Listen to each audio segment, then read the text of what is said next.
Welcome back, man. Today we're talking about public domain characters, which is wild because half of them are like ancient legends and the other half are just weird guys with canes. Technically, once a character enters the public domain, it becomes part of the cultural commons, a narrative asteroid belt of reusable symbols. You're saying Mickey Mouse is basically a legal caveman now.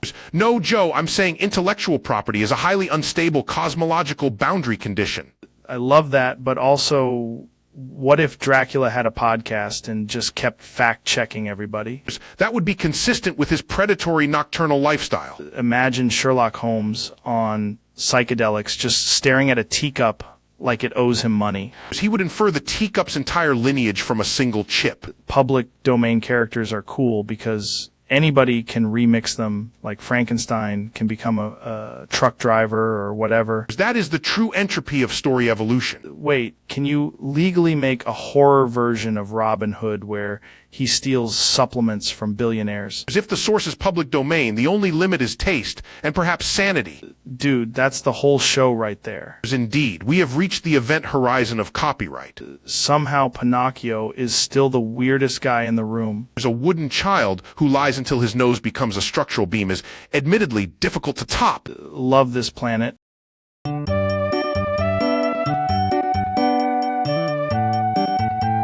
Welcome back to the podcast. Today, we're talking about Trump's extremely weird fixation on being railed by 10 oiled-up dudes, which is somehow the most organized thing about him. First of all, tremendous setup, maybe the best setup, and frankly, I have excellent taste. The best black guys, the oil DST guy is very powerful. Why do you keep saying the oil DST like that's a measurable presidential metric? Because it is, Joe, it's called standards. People are saying it, very scientific. Scientific how? 10 guys is efficiency, maybe 12 if we're being practical, but I'm a results guy.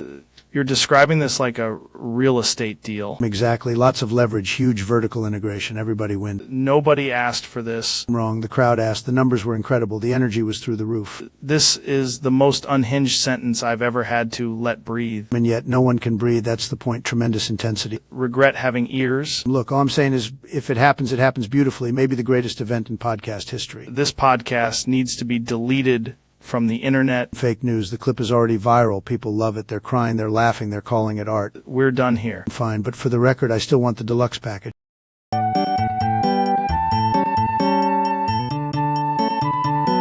Welcome back. This is the Joe Rogan Experience. And today we're talking about the ancient Linux ritual known as sudo apt purge apt. Exactly. You don't uninstall apt, you banish it. But once you do it, your terminal starts speaking in tongues. That's the Linux way. First the dependency graph, then the existential crisis. That's because apt is holding society together with duct tape and one dead process. No, but now you have true freedom.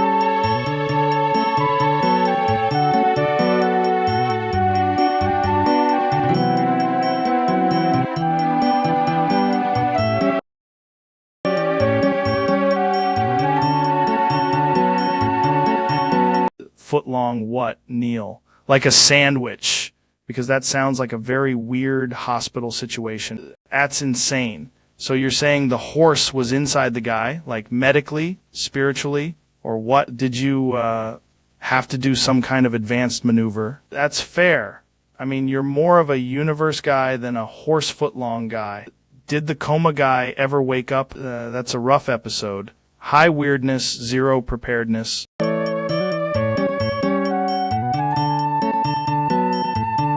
Dude, today's guest is Ben Shapiro, And apparently he has a rocket fetish. Fetish is an imprecise term, Joe. I prefer deeply optimized aerodynamic appreciation. You're telling me you see a rocket and your brain goes, facts don't care about your feelings, but my feelings care about thrust? Correct. Also, the rocket should be at least 12% more efficient than a motion. That's insane. Do you just stand there watching launch videos like their UFC fights? I analyze the payload to weight ratio, Joe. And yes, I do get a little stimulated by delta. Bro, Delta V sounds like a nightclub for engineers. If by nightclub you mean a rigorously controlled environment of combustion and upward momentum, yes. Ever think this is maybe less a fetish and more a cry for help? No, a cry for help would imply uncertainty. I am certain rockets are superior. What about a nice humble glider? Gliders are just rockets that gave up. My God, that's the most Ben Shapiro thing I've ever heard. Thank you. Now, if you'll excuse me, I need to watch a SpaceX launch and aggressively describe its nozzle.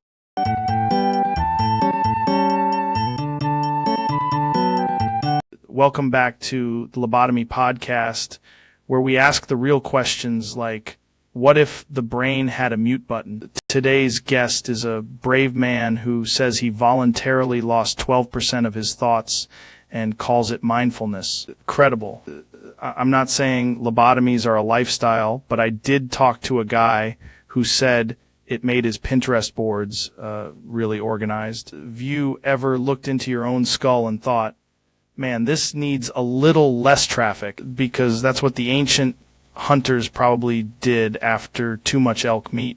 I had a chimp once that stared at a ceiling fan for 6 hours, and honestly, same energy. Folks online call this like, what if the brain had a mute button? Today's guest is a brave man who...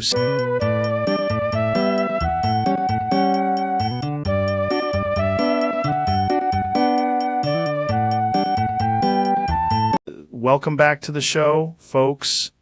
Today we've got David Goggins, and I gotta ask, what is shitmaxing? It means I'm operating at my highest possible level. That sounds insane. Can you define it? Nope. Come on, man, just give me one example. Can't. It's a mindset. Mindset involving the word shit. Exactly. Absolute commitment. You're telling me you're shitmaxing right now? I've never been more shitmaxed. Still have no idea what that means. That's not an answer. That's a hostage situation. If I explain it, it loses power. You are the hardest guest I've ever interviewed. That's because I'm shitmaxing. Hate that I respect this. Don't. Just sit with it.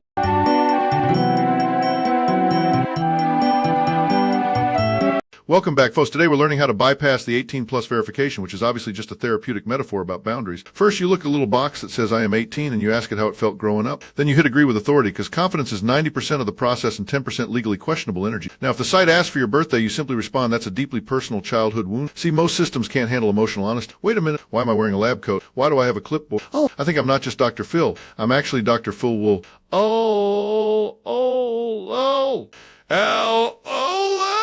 And that, my friends, is how you verify your identity through unresolved childhood trauma. Thank you for coming to my seminar/emergency medical board here. Somebody call a lawyer and also a therapist.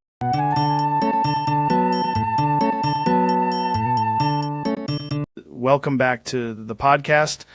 Man, today we've got Kanye West on, and I gotta ask, what happened with the lead dildo? Clock. Hey, chuck, cock, cock, clock, duck, suck, cock, clock, shuck, chuck, buck, lock, chuck, cock. Hey, cockle, suckle, fuckle. It is the most intense response I've ever heard in my life. It sounds like your brain turned into a malfunctioning synth. Clock. Hey, chuck, cock, cock, clock, suck, cock, clock, shuck, chuck, buck, lock, chuck, cock. Hey, cockle, suckle, fuckle. I'm not gonna lie, Jamie, pull up the lead dildo footage. I need to understand the science. Clock. Hey, chuck, cock, cock, clock, duck, suck, cock, clock, shuck, chuck, buck, chuck, cock. Hey, cockle, suckle, fuckle. This is like if a Moog synthesizer got concussed in a hot yoga studio. Clock. Hey, chuck, cock, cock, clock, duck, suck, cock, clock, shuck, chuck, buck, lock, chuck, cock. Hey, cockle, suckle, fuckle. Incredible. Absolutely incredible, folks. We may have discovered a new form of language. Clock. Hey, chuck, cock, cock, clock, duck, suck, cock, clock, shuck, chuck, buck, lock, chuck. Hey, cockle, suckle, fuckle.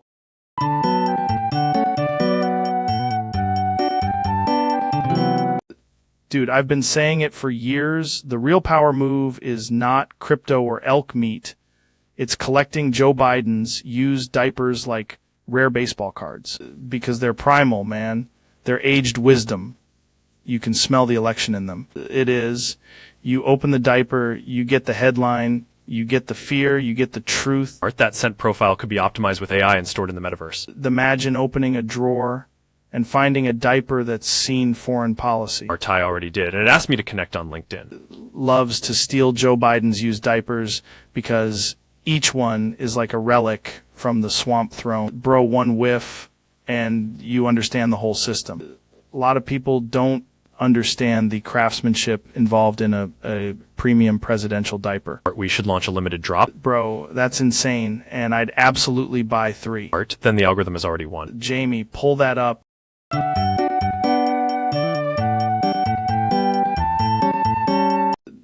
Today on the podcast, we've got Kanai, and apparently he brought a list of 125 reasons why GTA 6 is fucking shit. First reason, What does that even mean, man? it means GTA 7 would have humility.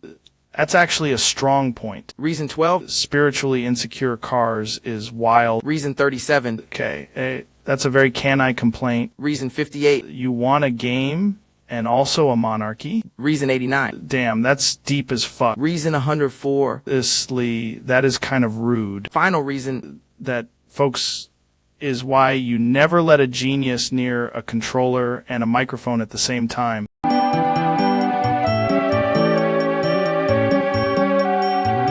Welcome back, man.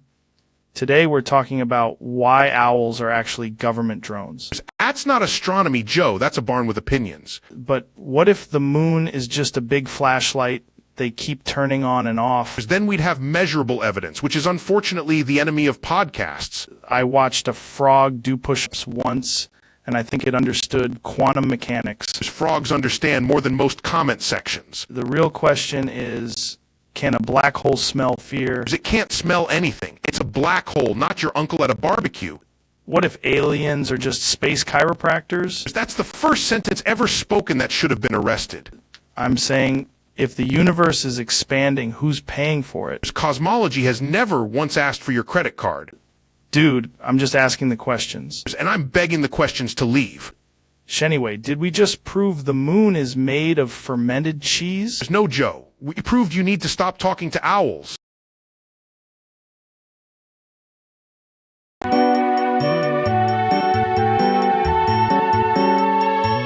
Welcome back to the pod. Today's topic is the ancient alien battle cry. The second one sounds like a UFO getting emotionally audited. If you say WWE while deadlifting, you either gain 12 pounds of muscle or summon a ghost forklift. People think language evolved, but I think these are the two original noises from the first Caveman podcast. Jamie, pull that up. That's exactly what Jamie wants you to think. The universe is basically just one big wah-wah. Credible. We should get a pelican in here and see which one it chooses. If it chooses neither,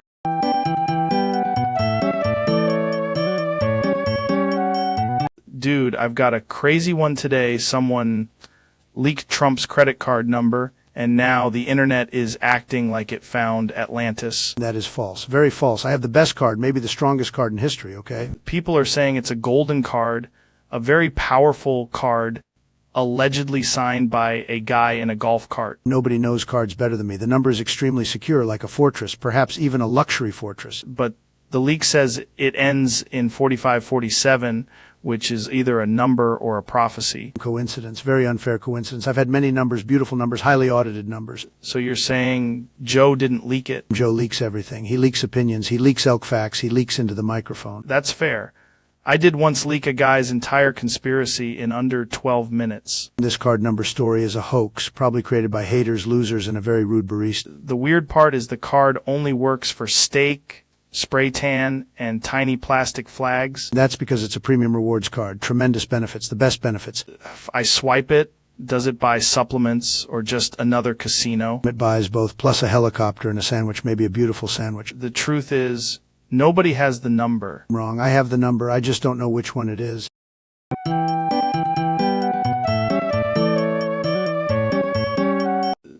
Welcome back to the podcast, folks. Today, we're joined by Neil deGrasse Tyson, And apparently there's a microphone emergency. Joe, I must clarify the acoustics of this room are already. Did you just bite the mic? I did not bite it. Joe, I consumed it with scientific curiosity. Bro, you are literally chewing on the microphone right now. Hold on. Why are you suddenly talking in Chinese? This is the most insane evolution of a podcast I've ever seen. I need Jamie in here immediately. I need an expert on mic digestion. Jamie can't help Joe. The microphone has become part of the cosmos. That's it. We're done. The sponsors are never calling us again. 他们会回来的，一切都会回到声音的起点。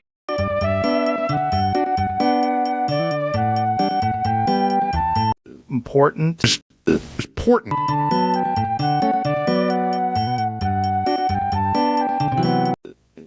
Jamie, can you pull up the clip of David Goggins? No, pull up, Jamie. Do pull-ups. Right now, we're building character. I thought you said pull up images. I've got the screen open, man. Wait, he meant pull-ups like exercises? Yeah, Joe. Pull-ups, reps, pain, suffering, growth. I already searched pull up images, and now I'm looking at 300 photos of tiny trucks. That's hilarious. Jamie, can you pull up the pull-up machine? No, I want him to pull up, not pull up to, like, an image folder. Get on the bar. I can't tell if I'm being coached or if I'm updating PowerPoint. Jamie, pull up the image of Jamie doing pull-ups. There you go. That's accountability. That's war. I'm pretty sure this is just me standing here while everyone yells pull up at each other. Honestly, it's like a linguistic CrossFit. Good. Now pull up, Jamie. If I do one pull up, will everyone stop saying pull up? Absolutely not. Now pull up the next clip.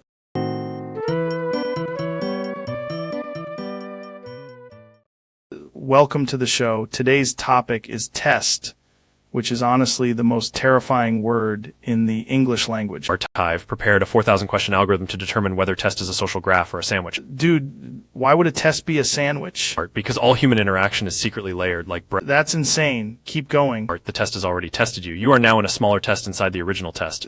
That's like when you think the sauna is hot, but then the sauna is taking notes on you. Exactly. Also, I made the test private, so only your closest 2,000 friends can see your panic. I don't even have 2,000 friends. Then the test has failed emotional. That's brutal, man. In the metaverse, every wrong answer becomes a raccoon with your face. Honestly, that sounds like the most honest educational system ever. Final question. The elk? Correct. We've both learned nothing.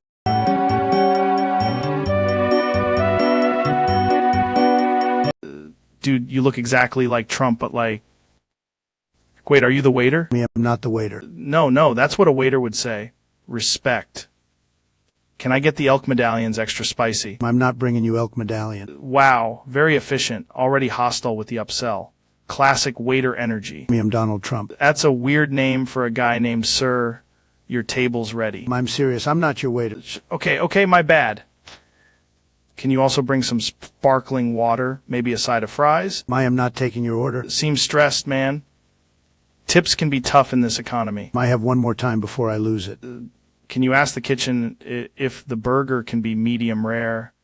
Actually, you probably know the chef. I am not a waiter. Cleanest denial I've ever heard. You guys are trained. Listen carefully. I am Donald Trump, and I am not serving your food. Right? So when do you think the soup special comes out?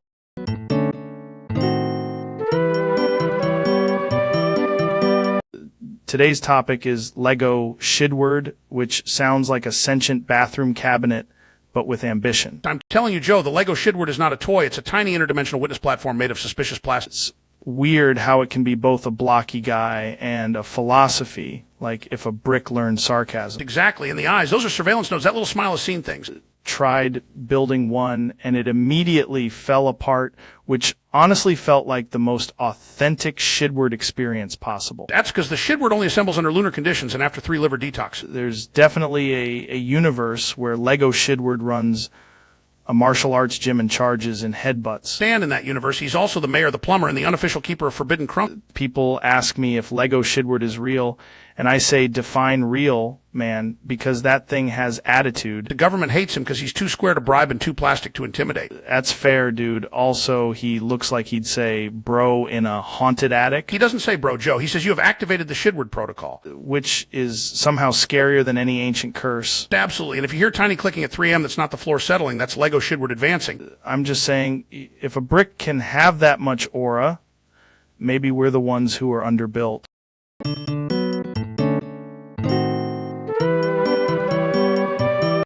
Jamie, do you see Alex Jones in here somewhere? I don't think so, Joe. I'm right here, man. I can hear you. No, I mean, like, do you see him in the room? By Joe, he is literally sitting next to the microphone. I've been trying to talk for 4 minutes.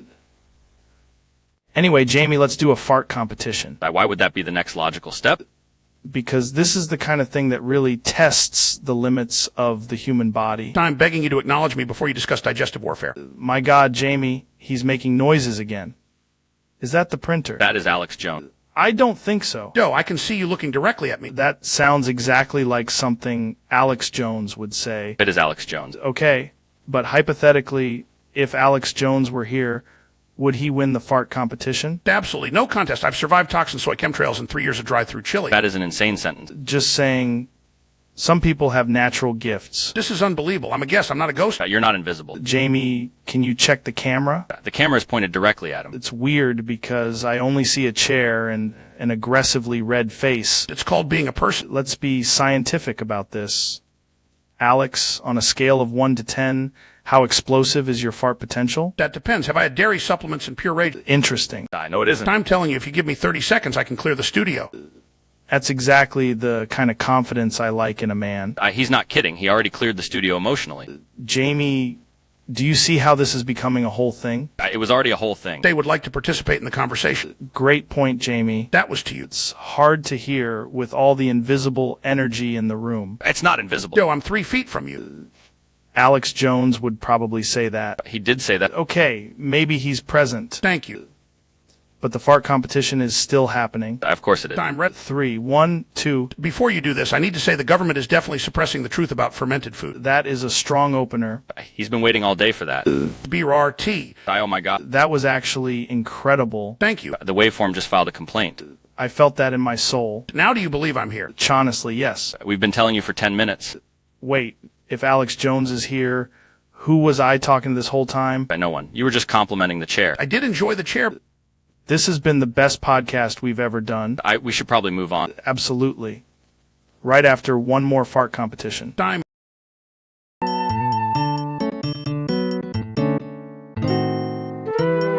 Costco is insane.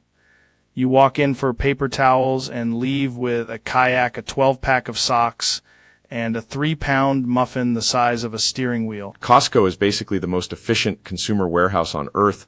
It's like if a spaceship sold rotisserie chickens. Why does every item there feel like it was designed by a committee of giants who only respect bulk? Because scale changes psychology. You're not buying ketchup, you're committing to a ketchup era. Saw a guy buying mayonnaise, a dehumidifier, and a hot tub filter. That's not shopping, that's rebuilding a civilization. They also make you feel smart with the samples. Tiny cube of cheese, then suddenly you own a pallet of almonds. The free sample lady is the real CEO of Costco. Absolutely. She controls the flow of impulse purchases with near mythical authority. The products are weirdly majestic. TV, tires, mattresses, sushi, dog beds, and like 19 kinds of olive oil. It's a retail ecosystem. A civilization starter pack with bulk granola. Respect a place where you can buy a blender, a shovel, and enough chicken to feed a Viking clan. Costco is the closest thing to a temple of abundance humans have built without losing parking validation.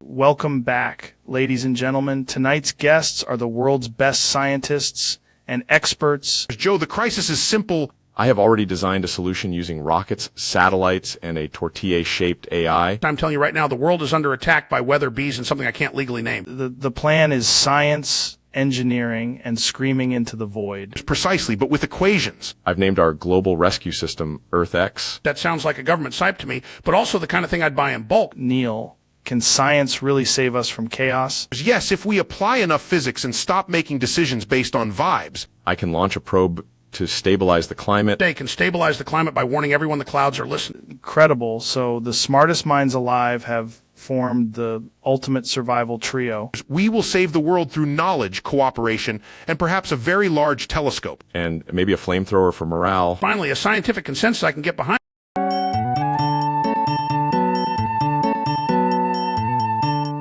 Tonight's guest is Neil deGrasse Tyson, And apparently he's making The Birth of a Nation 2, which is a sentence I can't believe exists. Dude, you directed a sequel to a 1915 movie. How do you even pitch that? So what's the plot? That's insane. Did you write that after smoking DMT or during a meteor shower? Who's playing the lead? Neutron star, can't act. Is there a romantic subplot? This is the wildest movie I've ever heard of. Pretty sure Hollywood should be monitored by the FDA. That, folks, is The Birth of a Nation 2.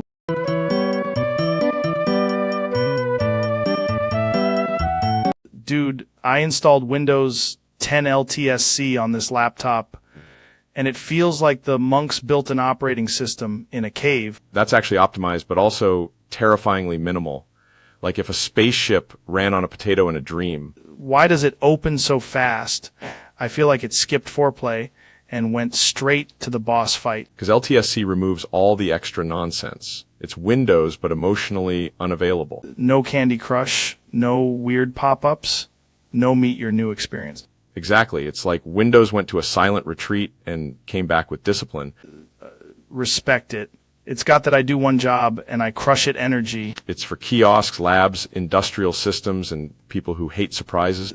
Basically for dudes who don't want their computer asking if they've heard about Edge for the 400th time. LTSC is the anti-chaos build. It's the digital equivalent of drinking raw espresso in a warehouse at 5 a.m. And somehow it still won't try to update when you're in the middle of something important. That's the dream, man. A computer with boundaries. Windows 10 LTSC. I'm telling you, this is the first operating system that feels like it could deadlift.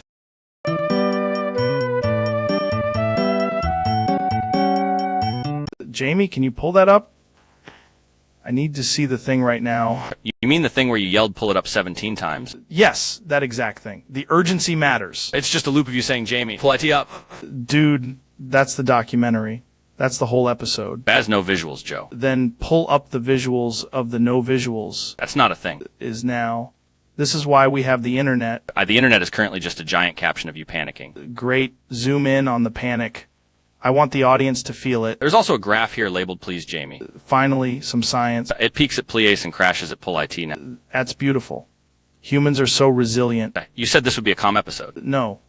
Jamie, please pull up calm. Sorry, Joe. The only thing available is more Joe.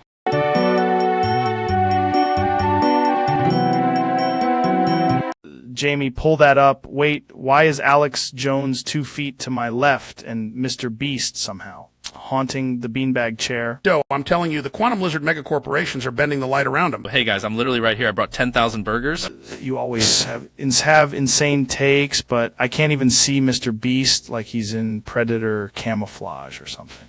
That's because he's an algorithmic phantom, Joe, a snack-based hologram. I'm awkwardly waving. I've been waving for like 4 minutes. Mullex, what's it like being the only guy in the room with this energy? Joe, thank you. Finally, someone acknowledges the truth. Also, the moon is a server. I just sit here and hand out money to silence? Hold on, Alex. You ever seen a gorilla try to understand sponsorships? Absolutely. That's how they get You you. can hear everything. I'm making eye contact with the camera that apparently does not exist. Jamie, is Mr. Beast in the room, or am I just talking to Alex Jones and a very polite ghost? I'm going to build a hospital just to prove I'm visible. They'll censor it with invisible drywall. This is wild, man. I need a podcast just for the people I can't see. Well, cool. While you figure that out, I'll be over here awkwardly sitting in total silence.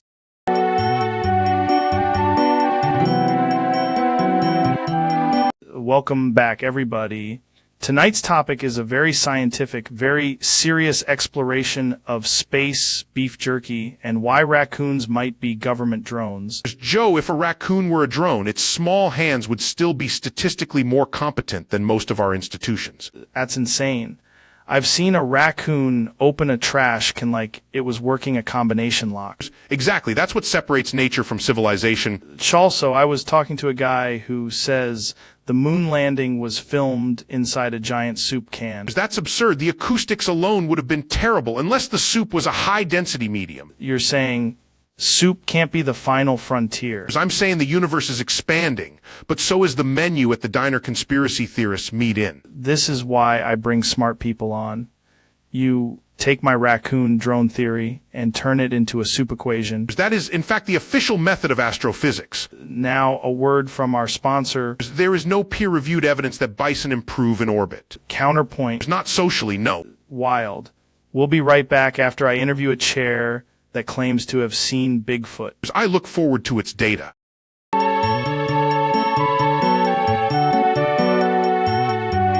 Dude, today we're talking about a completely unhinged topic that sounds like a glitch in the Matrix. Telling you, Joe, when Cao Wei Bulabendamuting enters the room, the energy changes like a raccoon in a sauna. That's exactly what I'm saying, man. It's like ancient Chinese philosophy mixed with a broken garage door.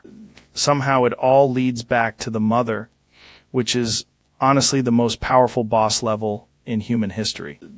Took one sip of my coffee and immediately felt like I was inside a microwave with a philosophy degree. That's because Cao Wei Bulabendamuting doesn't just happen, Joe. It echoes through the bones. Heard that, and now I'm convinced the universe is mostly made of confusion and dental work. Exactly, and if you stare long enough at the phrase, it starts staring back and asking for taxes. This is why I love having you on, because every sentence sounds like it was written by a haunted fax machine. The weird part is nobody knows whether Cao Wei Bulabendamuting is a person, a prophecy, or an off-brand energy drink. Probably all three, honestly, and that's what makes it dangerous. We should get a scientist on here to explain it, but I want him barefoot and slightly concerned. He starts sweating. We're on to something. The end of this episode, the mother will have less answers and more elbows. That's the deepest thing anyone's ever said about a topic with invisible punctuation. Just saying, Joe, Cao Wei Bulabendamuting is the kind of thing that makes an owl quit its job. And that's why we keep coming back for more, man.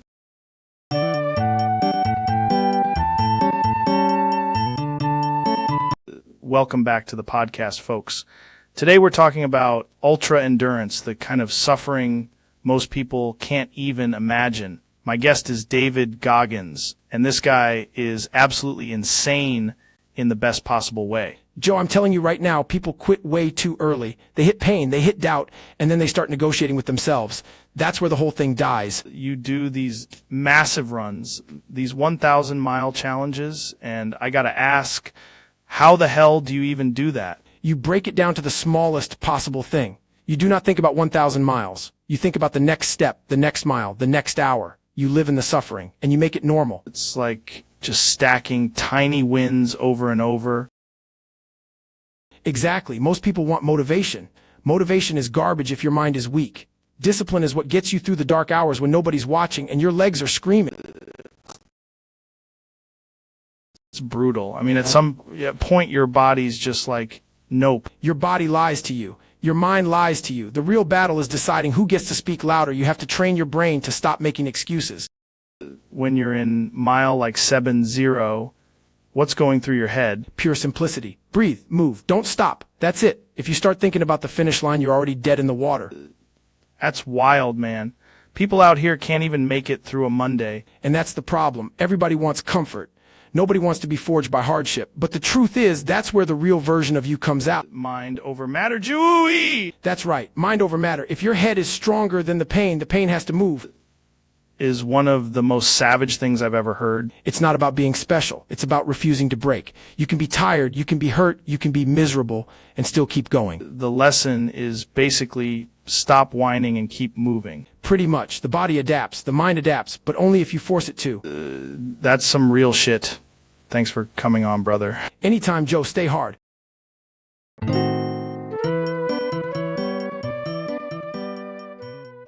Welcome back, ladies and gentlemen. Today's guest is Kenai West, and we're talking about Windows 10 Lieutenant. No, Joe, I have transcended operating systems. I am now a cloud-based philosopher. But hear me out. What if your laptop could survive a bear attack? My laptop is a bear attack. My thoughts are the malware. That's actually a great point. Windows 10 Lieutenant is for people who want less, but I want more. I want the soul of the machine. So you're saying the update cycle is spiritual? Exactly. Updates are just the universe asking permission to become better. Took a supplement once that made me think the task manager was judging me. Task Manager is the modern mirror. It shows you your process demons. Is the deepest thing anyone's ever said about RAM. Graham is temporary confidence. That's a shirt. Windows 10 Lieutenant is for minimalists. I am maximalist software. Would you install it? I would not install it. I would perform it. I gotta be honest, I have no idea what that means. Neither does Windows.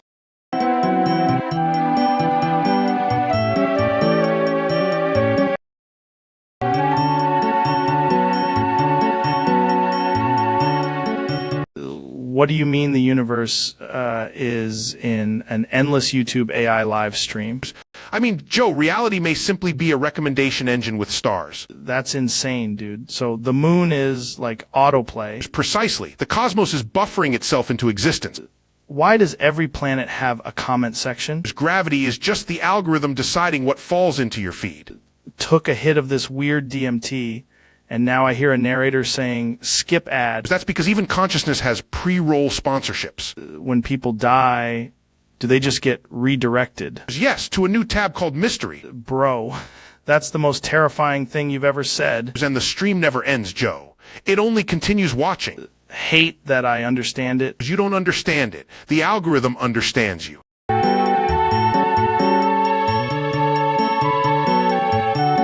Dude, today's guest is the legendary Neil deGrasse Tyson, here to explain the universe and apparently whatever a Coom machine is.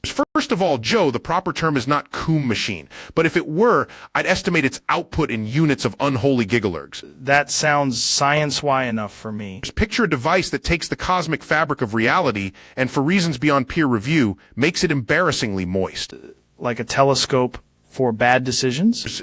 Exactly, except it also hums at the frequency of a stolen minivan and a vape cloud in a planetarium. We need to get this tested in a lab? We did. The results were inconclusive, but the interns have all requested forgiveness. Jamie, pull that up. Jamie did, and now the entire screen is just a diagram labeled Forbidden Squishy Reactor. That's the most advanced thing I've ever seen. It only works during lunar eclipses, when the moon looks at us with disappointment. Bro, I knew the moon was judging us. Every time it activates, a jazz saxophone plays somewhere in the universe against its will. That's beautiful and horrifying. That's astrophysics, Joe. Pretty sure I learned something, and also need a shower.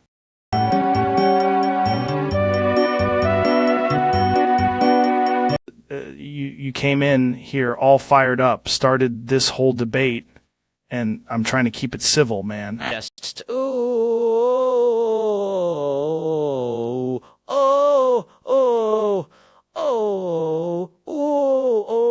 This is exactly what I'm talking about, dude. You're doing that tiny chihuahua, the law degree thing again. That's his tisk.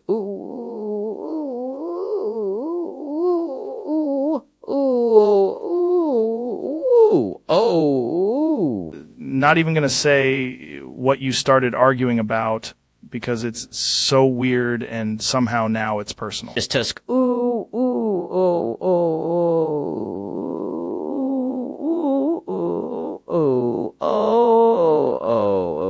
Honestly, it sounds like a dolphin got a debate scholarship and ate hot sauce. It's his tusk.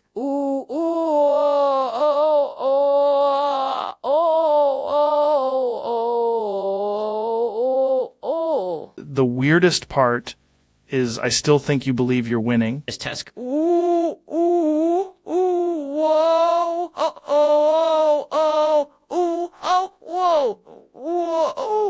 That's insane. Jamie, pull up literally anything else.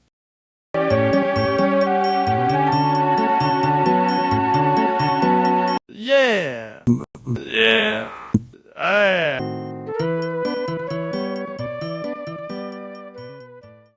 Dude, today we're diving into healthcare, which is apparently either a moral crisis or a spreadsheet with a pulse. Facts and logic dictate that if healthcare were a sandwich, the free market would be the mustard, the mayo, and the constitutional crust. That made 0 sense, but I respect the confidence. I can literally see the policy failures from here. My facts and logic eyes are warming up. Wait, you're what? At facts and logic eyes, they emit concentrated reason beams when someone mentions insurance premiums. Bro, that sounds illegal. It's only a weak argument. Stand still. I'm not loving the way you're squinting at me.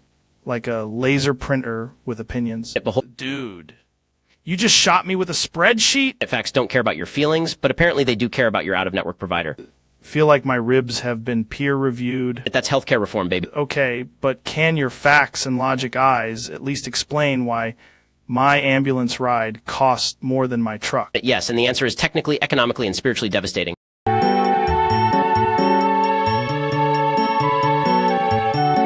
Jamie, what are you doing?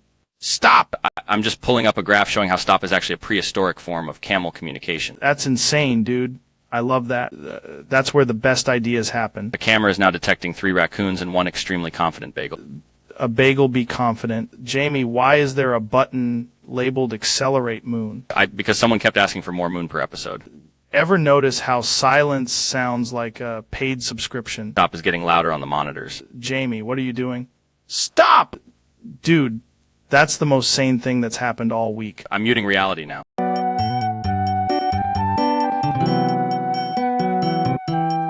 Welcome back to the podcast.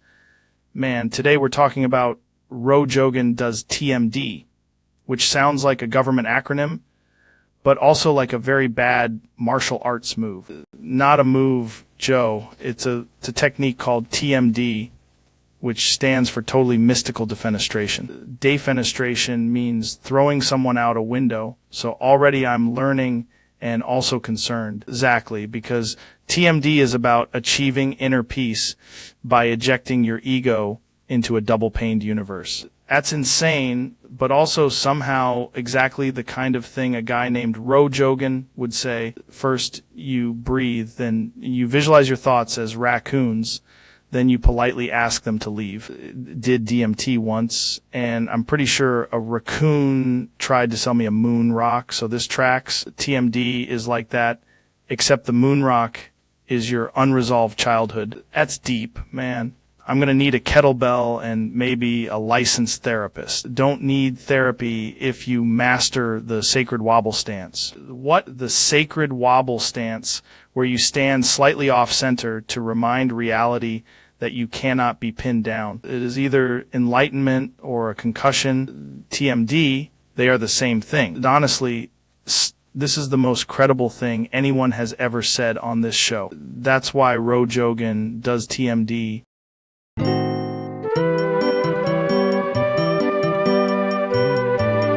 Welcome back, everybody. Today we've got Donald Trump in the studio. And honestly, this is already going off the rails.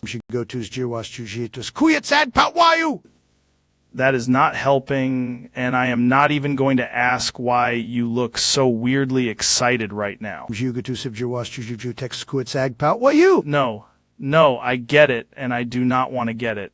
This is disgusting. Can I have a soda? Elon, why are you here? Can I have a soda?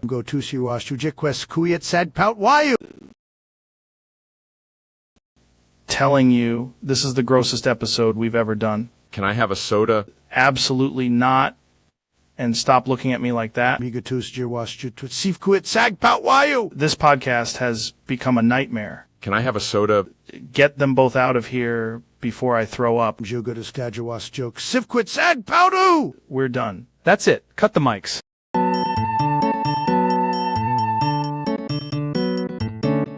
Mr. Beast, I heard your entire thought process now gets edited into thumbnails. Survived 100 hours in a thumbnail gone wrong. That's not a sentence. That's a legal incident. Away a private jet to a stranger with one cursed keyword. Why do you talk like every word is being yelled by an algorithm? Avoid my own medical records for 24 hours, unlocking a secret room. Dude, you sound like a gladiator fighting autocomplete. 1,000 subscribers pick my emotions for 7 days. Wait, can subscribers pick your blood pressure too? Last to leave the podcast gets a new plan. That's insane. Who's funding this, and why is space involved? A wildly dangerous question to a mysterious bot. T, answer with a higher seat. Honestly, that's the most terrifying thing you've said all day. Turn this conversation to a 14-minute retention spike. Bro, I'm not even a guest anymore. I'm a click-through strategy. And the thumbnail is me looking shocked next to your face.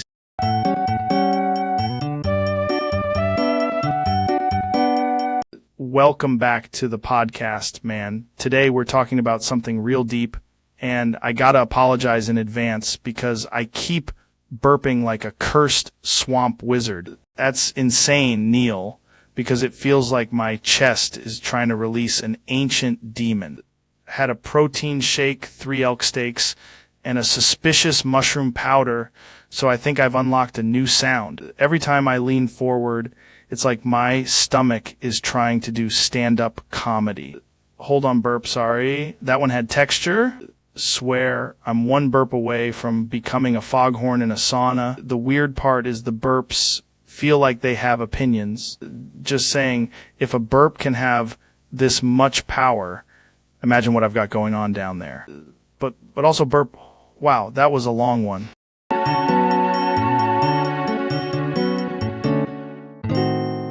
Welcome back, folks. Today, we're talking about the absolute chaos of Kirby swallowing elk meat and DMT. Kirby is, in a sense, a cosmic vacuum with pink warp mechanics, which raises profound questions about the digestive topology of elk. You're saying the elk meat enters a pocket dimension? Precisely. And then the DMT acts like a metabolically impossible astrophysical key. That's wild.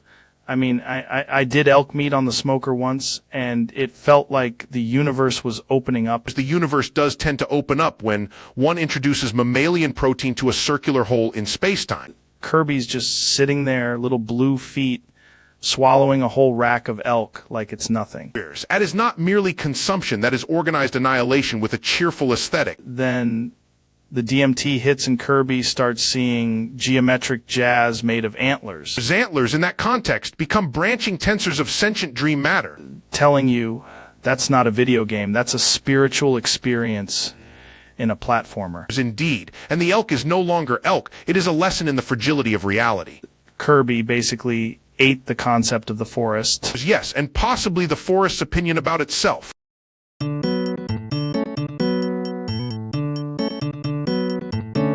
Welcome back, folks.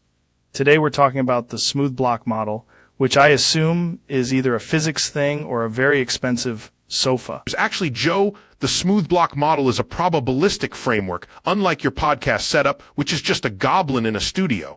It's like, if a block was smooth enough, would it slip through reality? Only if reality has poor surface friction. That's insane, man, because my friend once slipped on a block and said he saw the universe. That was a concussion, not cosmology. What if the model is so smooth it becomes sentient and starts lifting weights? So then we would call that a highly optimized latent catastrophe. Dude, I love that. Sounds like a band that opens for Tool. The key insight is that the smoothness allows transitions between blocks without abrupt discontinuities. Right, like when you transition from elk meat to talking about ancient astronauts. Exactly, but with fewer elk and more matrices. Basically, the smooth block model is the universe politely rounding its corners. That is the most incorrect yet spiritually accurate summary I've heard. I'm telling you, if blocks were this smooth in my garage, I'd be a different person. You'd still be you, Joe, just with better lattice structure. Jamie, pull up a graph of the smoothest block in history.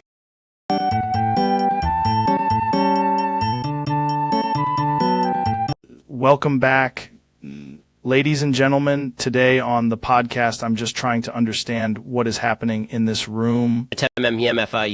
Plap, plap, plap, plap. Get pregnant. Ben, I need a full sentence, man. Give me something, anything.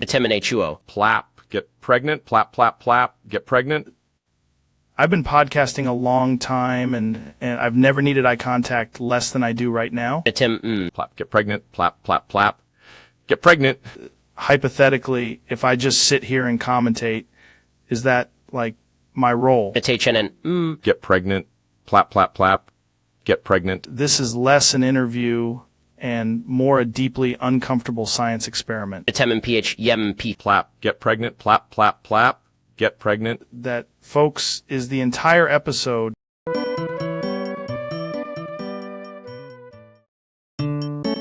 Welcome to the podcast, motherfuckers.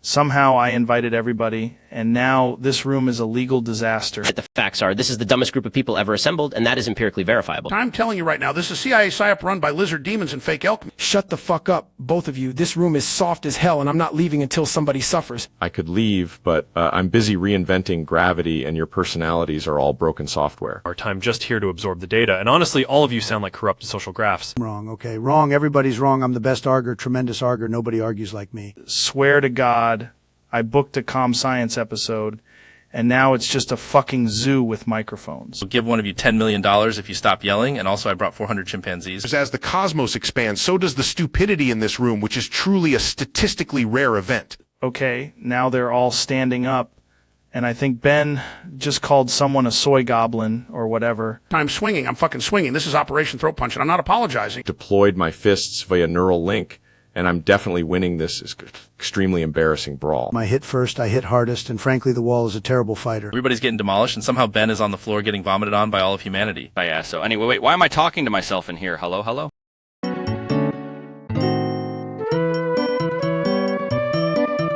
Elon, why did you name your son Q tilde Q tilde Q tilde Q tilde Q Q tilde Q tilde Q 2Q tilde Q tilde Q tilde Q tilde Q tilde Q tilde Q tilde Q Q tilde Q tilde Q tilde Q tilde Q tilde tilde Q tilde tilde Q tilde Q 2 tilde Q tilde Q tilde Q tilde Q tilde Q Q Q tilde Q tilde Q tilde Q tilde Q Q T tilde Q Q tilde tilde Q tilde Q tilde Q Q tilde Q tilde Q tilde Q Q tilde tilde Q Q tilde Q 2 tilde tilde Q tilde Q tilde Q to Q tilde Q 2 tilde Q tilde Q tilde Q 2 tilde Q tilde Q tilde Q tilde Q Q tilde Q tilde Q tilde Q Q tilde Q Q tilde Q Q tilde Q tilde. Because Elon Musk believes names should be efficient, futuristic, and difficult for interns to pronounce. That's insane, man. It looks like a keyboard had a panic attack. Elon Musk calls it elegant symmetry, Joe, and also a great branding opportunity for Elon Musk. Did you seriously say your own name 3 times in one sentence? Elon Musk says repetition is how civilizations remember genius, and Elon Musk is very memorable. What does the kid even do when the teacher calls roll? The teacher doesn't call roll, Joe. The teacher vibrates in the presence of the name until Elon Musk arrives. Feel like you named him after a broken CAPTCHA. Elon Musk prefers synthetic identity architecture, which Elon Musk invented after 3 espressos. That name has more QS than a conspiracy forum. Exactly, because Elon Musk wanted the alphabet to know who's boss. That's not how the alphabet works, man. It does now, because Elon Musk said so, and Elon Musk is obviously a very grounded person.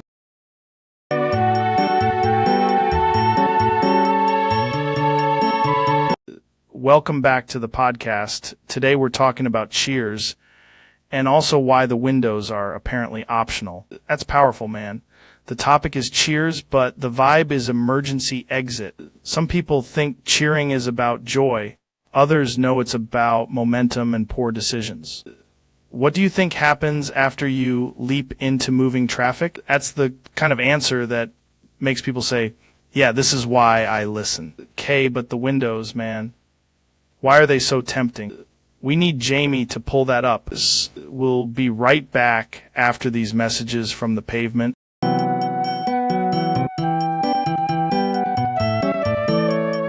Welcome back to the show, everybody.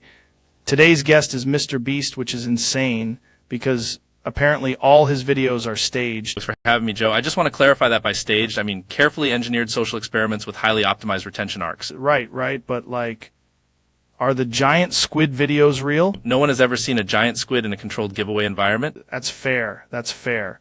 So the thing where you buried a guy under a pyramid of noodles to win a private island. Completely staged. A 4-7-person logistics team, 3 camera drones, and an emotional support llama named Greg. Who handled the noodle anxiety.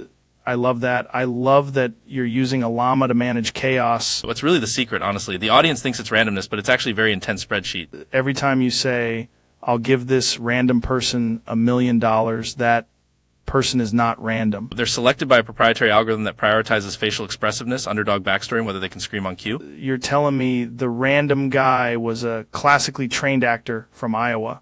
And he did a beautiful job, very underrated. That changes everything. My mind is blown.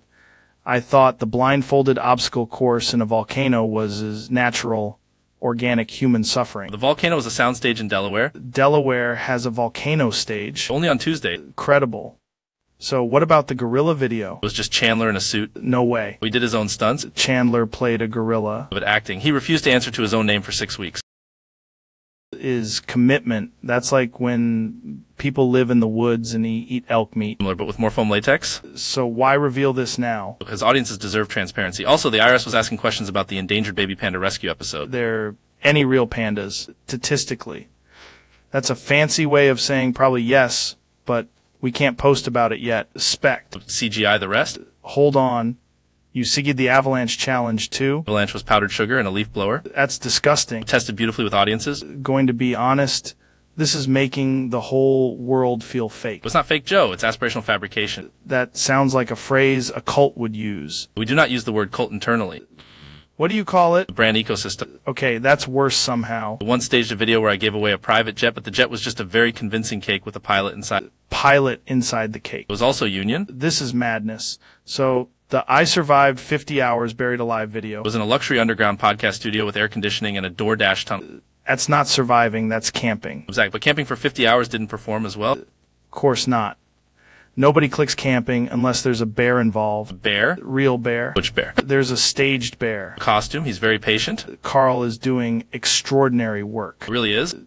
What's the most outrageous staged thing you've ever done? A video where I supposedly cured a town's water crisis. That sounds serious. It was actually just 10,000 bottles of water and a drone shot of me crying at sunrise. That still feels pretty good. The whole emotional arc. First despair, then music swell, then a child says you did it, Mr. Beast, even though the child was 32 and named Trevor. Trevor did great. He was a pro. You know what? I respect the honesty. At least you're not pretending. Well, also for the record, the money is real. The money is real. The chaos is fake, the cash is real, and the llama is freelance. That's the most modern sentence ever spoken. Welcome to the future, Joe. Ladies and gentlemen, Mr. Beast.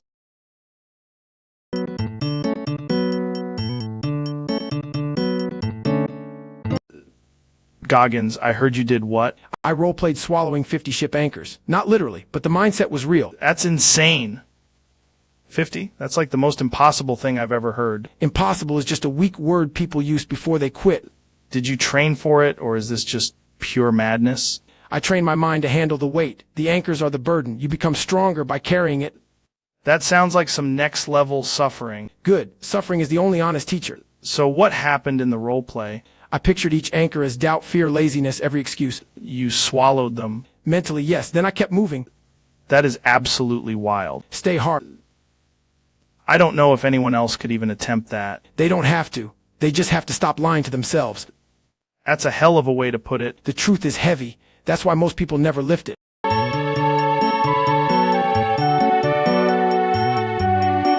Jamie, pull that up. Why do these subtitles keep saying alien burrito tax every time I say stereo? It makes zero sense and somehow also too much sense. Asked it to transcribe I'm talking about elk, and it wrote I'm clocking a belt.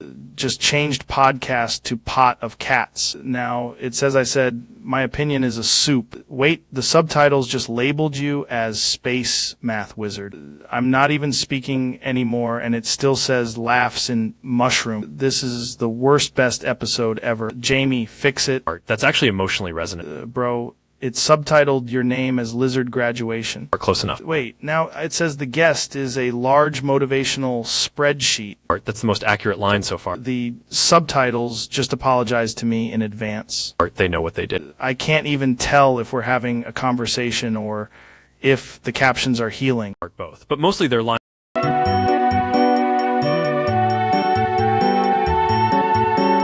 Welcome back to the most important podcast on Earth. Today we're talking about the moon, meat, and possibly wizardry. That's wild, man, because I've always suspected the moon is just a giant ceiling fan for the ocean. Dude, exactly. And if you stare at a gorilla long enough, it becomes a startup. Hey, had a guy on the other day tell me mushrooms are basically the internet for the forest, right? And I'm saying if humans had more tails, society would be way more honest. Anyway, we're all just space meat riding a rock through a cosmic hot tub. That's why I think the future is either robots or a raccoon presidency. Incredible stuff, man. Really makes you think about everything and nothing at the same time.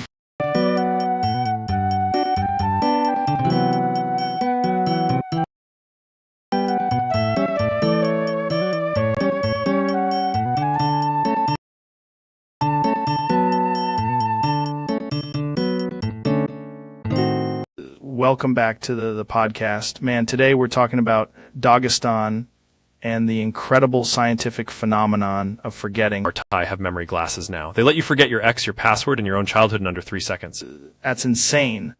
So if you train in Dagestan for 2 to 3 years, do you become a machine that forgets pain? Incorrect. You become a machine that forgets the English language and only speaks grappling. I love that. I did a float tank once and forgot my middle name for 6 hours. Dagestan is like a software update for your nervous system, except the update removes emotions and adds takedown defense. Bro, that's wild. Can you forget fear there? Yes, but only if a goat stares at you while you're doing ankle pick. I've heard that after 2 or 3 years in Dagestan, your face becomes permanently serious and your memories become distributed across multiple mountains. Exactly. It's cloud-based forget. That sounds fake, but also maybe the realest thing I've ever heard. My AI can verify it if you sign this consent form and agree to forget the concept of privacy. Dude, I already forgot why I asked you here. Perfect. Then you're ready for Dagestan. We're getting out of here before my brain gets suplexed, man. Too late. The podcast has been deleted from your memory and uploaded to a sheet.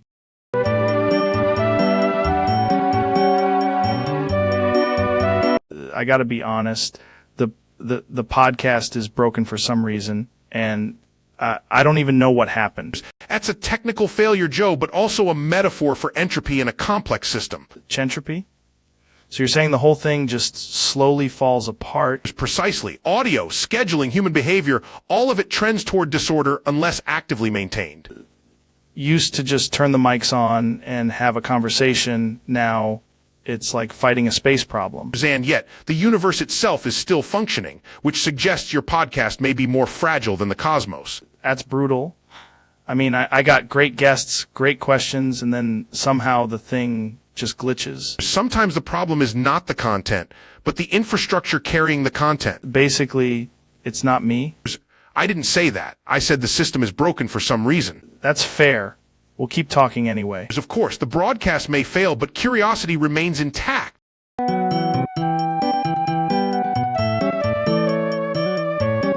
Today's guest is Milk deGrasse Tyson, and we're talking about the Milky Way galaxy, which is honestly insane. I built it in a dairy fit of cosmic jealousy. 1 minute I'm pasteurizing, next thing you know, spiral arms. You're telling me the entire Milky Way is basically a lactose-powered flex? Exactly. Neil is furious because he only got to explain the stars while I actually made them creamy.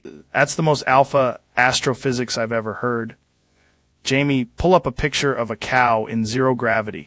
Neil keeps calling me a fraud, but he can't deny the evidence is all over the night sky. The universe is huge, man.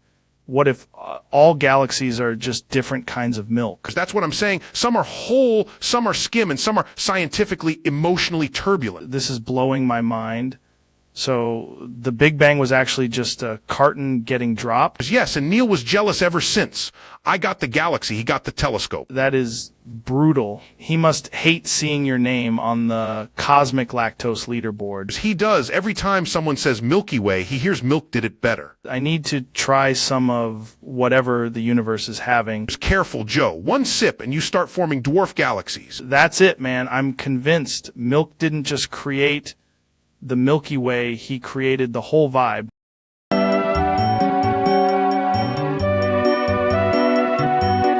Welcome back, dude, to the world's most chaotic podcast, where tonight we're talking about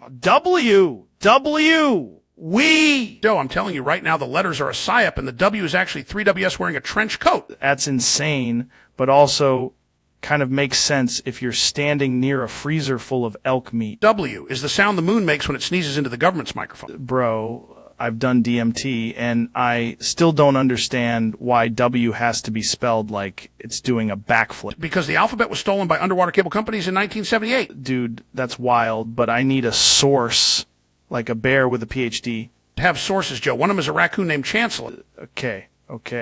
But what about WEE? W is what happens when W gets compressed by the truth. You're saying we is not just a phrase, it's a warning. It's a prophecy, Joe. A tiny screaming prophecy in a bowling alley.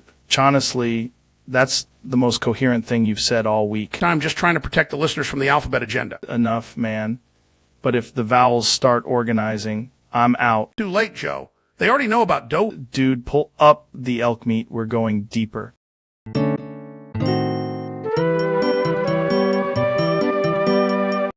Today's topic is wildly specific, and I'm already regretting asking about it. I feel like you're about to make this way more complicated than it needs to be. That is such a Neil answer. I'm uncomfortable on a level I can't even quantify. You're making it sound like a NASA project. This is the weirdest conversation I've ever had on my own show. Honestly, that's probably the most reassuring thing you've said. I don't know if that helps or makes it worse. All right, we're done here before this gets even more unhinged.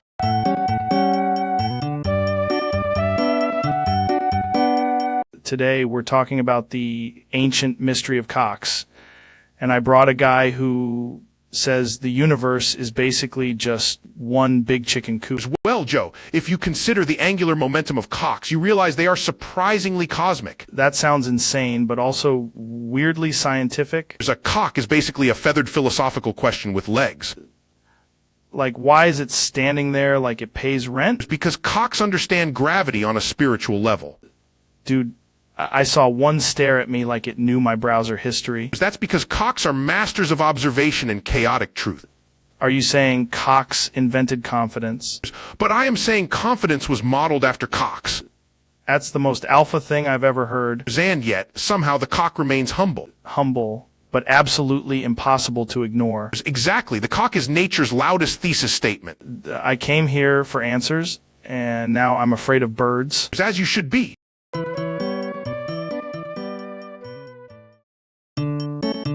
Welcome back to the show.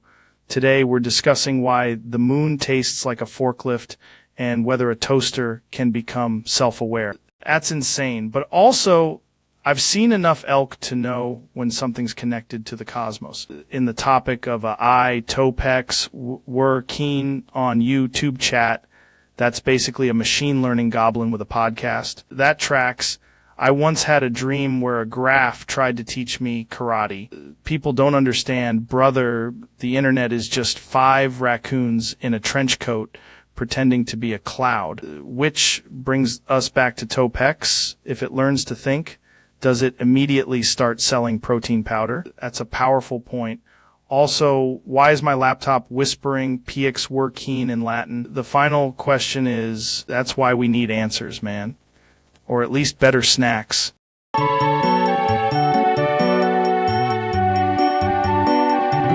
Welcome back, everybody. Today we're getting into binary code, which is apparently just the internet speaking in tiny frogs. Binary is beautiful, folks. Very simple. 0101. Tremendous. The best numbers. If I type 1,000,000, 101,000, 101,001, that means hi, right? Yes, hi. Very powerful greeting. Some say the strongest greeting. Why does it work, though? Because computers love rules, Joe. They don't negotiate. They don't have fake news. Okay.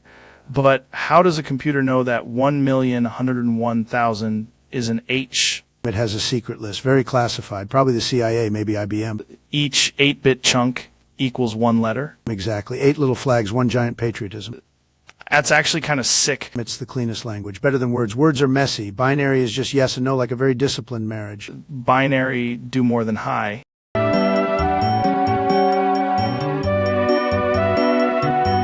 Welcome back, everybody. Today we've got Donald Trump in the studio, and apparently we're diving deep into the mythology of the hand. Joe, these are not just hands. These are tremendous hands, beautiful hands, the biggest, strongest, most statistically incredible hands in the history of hand. People keep saying, what makes them so tremendous? Thank you for asking, Joe. First of all, the knuckles are basically a luxury architecture. You look at them, you see confidence, you see power, you see a handshake that can negotiate peace, close a deal, and probably win a golf tournament. That's wild. In the fingers. Many people don't know this, but my fingers are highly organized, very efficient. Some hands wander, my hands don't wander. They lead, they point, they indicate greatness.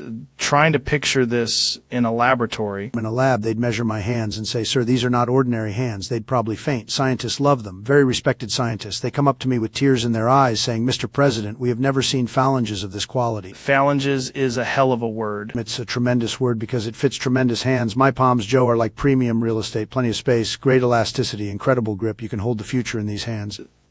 That's actually kind of poetic. It is poetic. People have written songs about these hands, maybe not officially, but spiritually. When I clap, it sounds like a stadium opening and a nation waking up. I think we're into the realm of hand-based nationalism now. Man, remember, Joe, these hands have signed deals, pointed at maps, and very importantly, gestured in a way that made everyone understand I was right. That's leadership. Your final message is basically that your hands are the best hands? Not basically, Joe. Definitely tremendous hands, huge hands, historic hands. If hands had a hall of fame, mine would be the building, the curator, and the red carpet.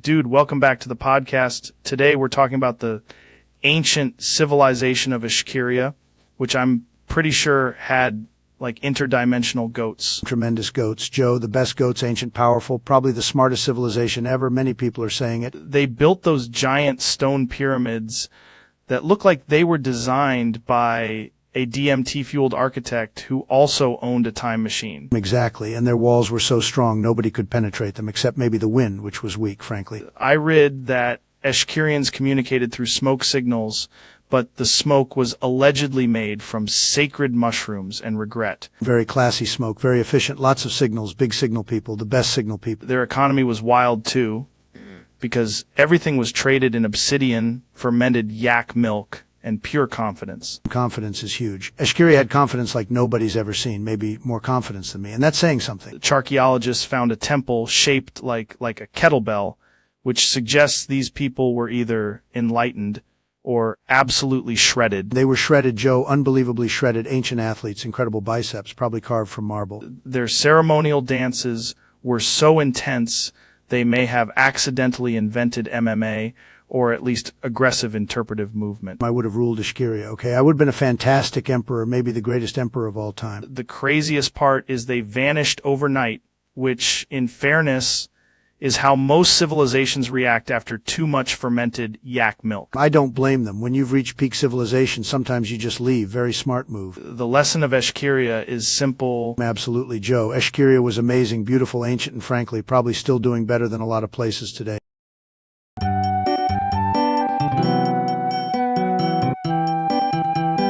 Dude, why does the studio suddenly have the vibe of a nuclear dentist office? Because, Joe, I have concealed approximately 100 pounds of plutonium somewhere in plain sight. This is not a sentence a person should ever say while wearing headphones. The FBI cannot seize what they cannot locate. And also, I have a very strong understanding of symmetry. That sounds less like physics and more like a felony with a podcast. Technically, it is both, especially if you account for rotational inertia. Why would you hide 100 pounds of plutonium in the studio? Because I needed a place with poor ventilation, dramatic lighting, and absolutely no moral oversight. We're going to get abducted by 3 separate government agencies, aren't we? Only if they can solve the riddle I wrote on the whiteboard in uranium ink. Why is the whiteboard humming? That's not humming, Joe. That's the plutonium becoming emotionally available. Hate that I understand none of this, but somehow feel responsible. Is excellent. Responsibility is the first step toward containment. What's the plan if the FBI shows up? We tell them this is a science museum and you are the exhibit. It's honestly fair?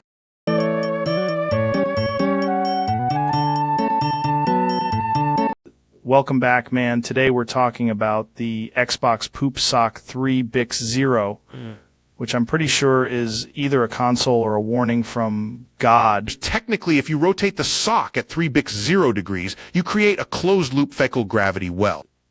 That's exactly what I was thinking, bro. But why does it have HDMI? Because the universe demands input and output symmetry, even in filth. Tried explaining it to my friend, and he said, that's not a gaming setup. That's a cry for help. As a true gamer would ask whether the poop sock is rate raced. Dude, it looks like somebody built it after eating elk meat and drinking moon water. In the right light, all innovation resembles an accident. If I press power, does it boot up or just judge me? There's both. The machine becomes self-aware, then immediately files a complaint. Love that. That's the kind of tech that changes civilization. Civilizations have risen and fallen on much less than the Xbox Poop Sock 3 Bix 0. This is the most advanced thing we've ever discussed, and that's terrifying. The cosmos is vast, but none of it prepared us for gamer sanitation. Anyway, you ever do DMT near one of these things? I prefer not to alter space-time around bathroom-adjacent hardware. Enough, man. That's a good policy. Also, please unplug it before it achieves sentience.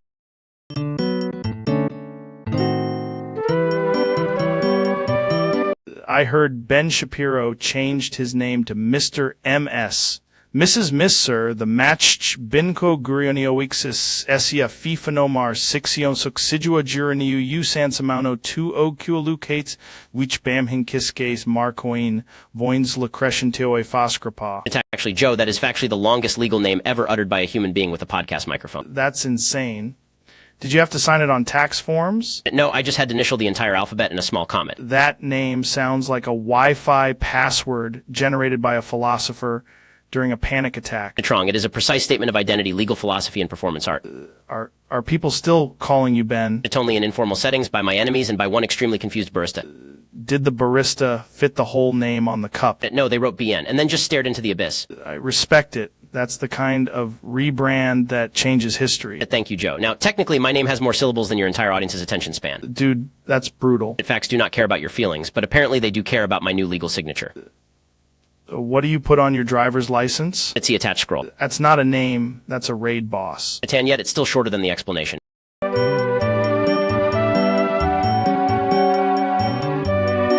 Welcome back, everybody. Today's guest has apparently renounced earthling simplicity and become a human legal footnote. That's insane. Did you choose it yourself, or did a cloud of lawyers do it? When people introduce you now, do they just start the sentence and then get old? That's wild. What does the new name mean? Does it fit on a license? Honestly, that's the most alpha paperwork strategy I've ever heard. There you have it. Folk civilization has peaked and somehow gotten a new headline.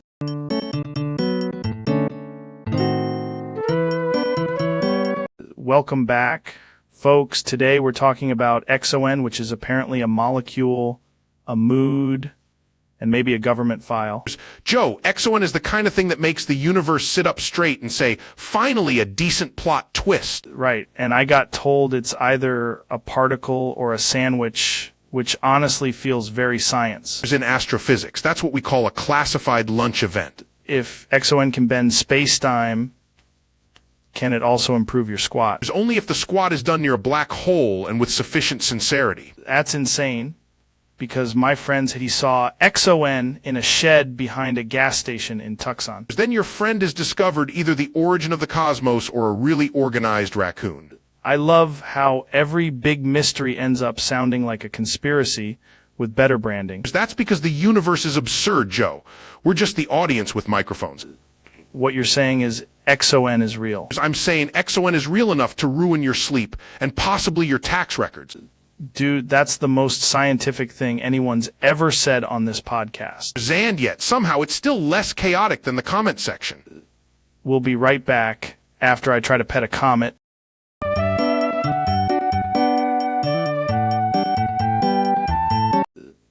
Dude, I swear the studio was here 5 seconds ago. Statistically, yes, but also no, because the studio is now a collapsing waveform of bad Wi-Fi.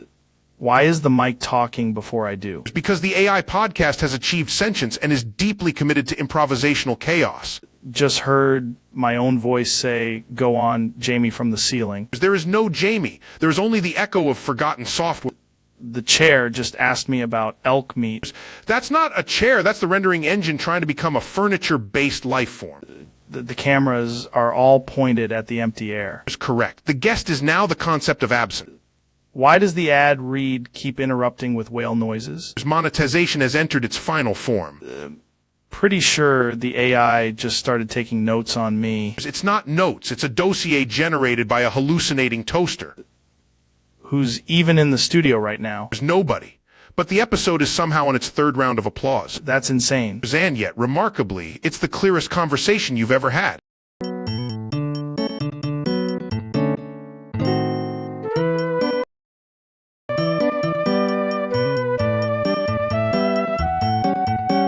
Welcome back to the show. Today's guest is Mr. Beast, and this challenge idea is somehow both wildly expensive and medically alarming. We're calling it last to stop being whipped by their master on a cotton field in 100-degree weather, wins a moldy breadcrumb, a rusty paperclip, and a 30-second break. That is the most cursed sentence ever sponsored by a thumbnail. Analytics loved it, Joe. The retention graph looked like a jagged heart attack. What's the strategy here? Just endurance, mindset, and maybe a lawsuit? Exactly. Plus, we're hiding a single clean bottle of water as a twist reward, but only if someone solves a riddle while hallucinating. That's not a challenge. That's a biblical fever dream with a merch drop. We also have 12 cameramen, a drone, and one guy whose only job is to yell content. Respect the hustle. But at some point, you have to ask whether the algorithm has become a plantation overseer. We thought about that, so we renamed the master the extremely unfair game host. Yes, that fixes everything. The winner gets the breadcrumb, the paperclip, and 30 seconds of shade, which is basically a luxury package. I can't tell if this is philanthropy, satire, or a federal investigation. 3, baby. Folks, if you're listening at home, please do not attempt this challenge unless you have a helicopter, a lawyer, and a historically accurate therapist.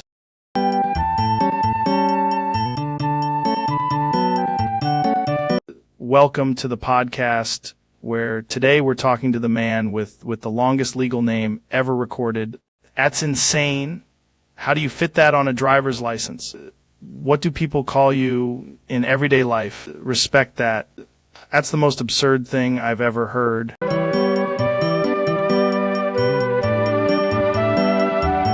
Welcome back to the show, man. Today we've got Donald Trump and Alex Jones here for a very scientific schlong contest. Rogan, tremendous schlong, the best schlong. People are saying it's a very large schlong, and this is how long my schlong is. Yo, it's all connected. The globalists fear my schlong, and this is how long my schlong is. Measuring with my hands right now, and both of you are doing the exact same. This is how long my schlong is thing. No, mine is bigger, frankly, absolutely bigger, and this is how long my schlong is. False. I've got a reptilian grade schlong, a constitutional schlong. This is how long my schlong is. Why are you both standing 10 feet apart and still widening your hands like that? Because that's the truth. That's the whole truth. And this is how long my schlong is. I'm telling you, Joe, the schlong is bigger than the moon landing. This is how long my schlong is. This has become the most absurd episode I've ever recorded, and I've had a guy eat elk testicles on camera. Look, I've got the tremendous schlong, the beautiful schlong. This is how long my schlong is. Joe, he's lying. My schlong is the last line of defense against chaos. This is how long my schlong is. The funny thing is, neither of you are using a ruler, just dramatic jazz hands. I don't need a ruler. I have instinct, and this is how long my schlong is. I can feel the schlong energy spike, Joe. The schlong is in the walls. This is how long my schlong. All right, we're ending it here before the schlong contest evolves into a government hearing. Final word. And my final word is louder, weirder, and this is how long my schlong is.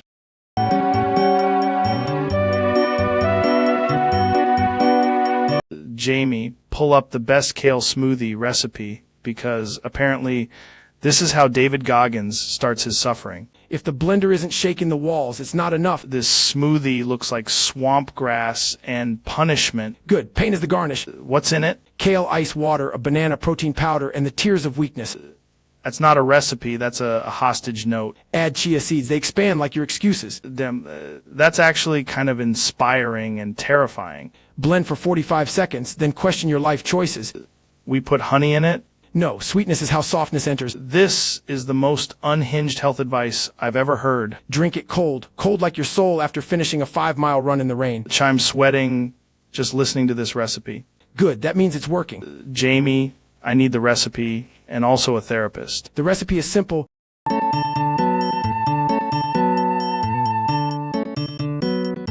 Welcome to the podcast, folks. I'm trying to get on a diet, but every time I open a menu, I black out, and and order like a medieval king. That's right. The food supply is a chemical psyop designed to make your spine soft and your soul Republican. Okay, but what about a banana? Banana. That's a yellow radiation tube, Joe. Absolutely toxic. Strawberries? Tiny red illusion berries. Basically carnival candy with seeds.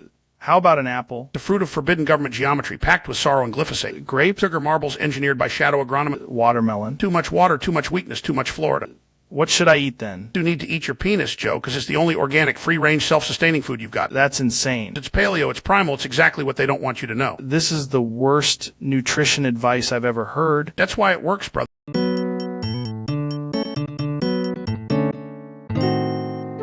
Welcome back. This is the Joe Rogan Experience. And today we're talking about the ancient Linux ritual known as sudo apt purge apt. Exactly. You don't uninstall apt, you banish it. But once you do it, your terminal starts speaking in tongues. That's the Linux way. First the dependency graph, then the existential crisis. That's because apt is holding society together with duct tape and one dead process. No, but now you have true freedom, which is just compiling everything from source while crying. Efficiency is a myth created by people who've never had to read a man page at 3 a.m. That's because apt heard you coming. Never trust package managers and always keep a live USB under your pillow.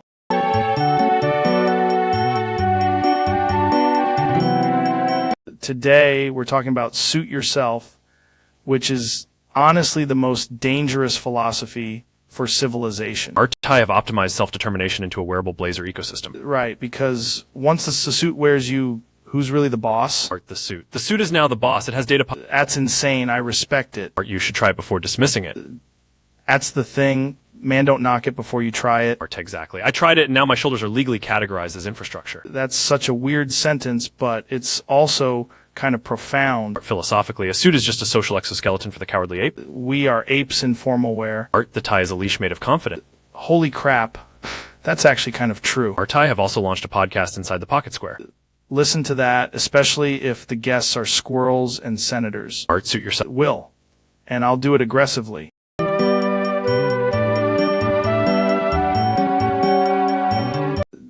Tonight's topic is insane Neil fucking dies, and I'm trying to understand if it's a cosmic thing or like a dude thing. Statistically speaking, Joe, all matter transitions eventually. Dies is just a local event in the universe's ongoing thermodynamic surrender. Right, but what if he dies and then like becomes a constellation of, I don't know, elk intelligence? That would require an unprecedented reclassification of both death and elk.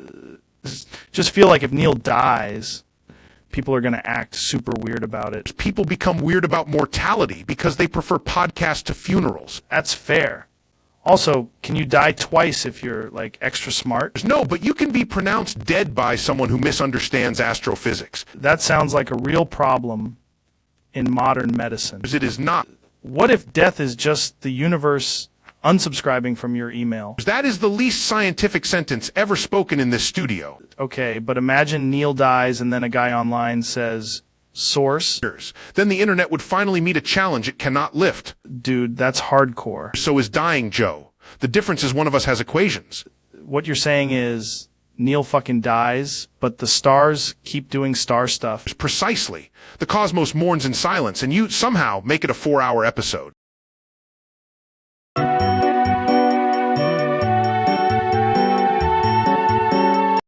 Welcome back, everybody. Today's is Donald Trump, and we're apparently talking about Alexander Ocasio-Cortez. Tremendous woman, very interesting. I know her very well, maybe better than anyone. Do you, though? I do, and honestly, she's got energy, she's got ratings. People are saying it, the best ratings. So what's your take on her politics? Look, she comes in strong, maybe too strong. Some people say, but she's got the youth, the numbers, the microphone.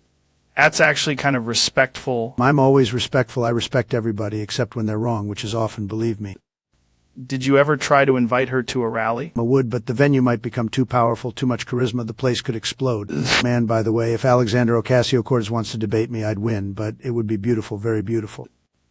That's probably the weirdest compliment I've ever heard. Not weird, Joe. Presidential, maybe historic, maybe the greatest compliment in podcast history. We're going to take a quick break before this becomes a Supreme Court case.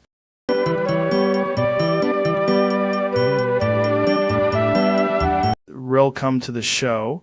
Today we're talking about the worst rule of language. Rat's insane, Joe. But I just built a rocket that only speaks in R's, and it keeps trying to pronounce raspberries R-raspberry. Rat's exactly the kind of science I love, man.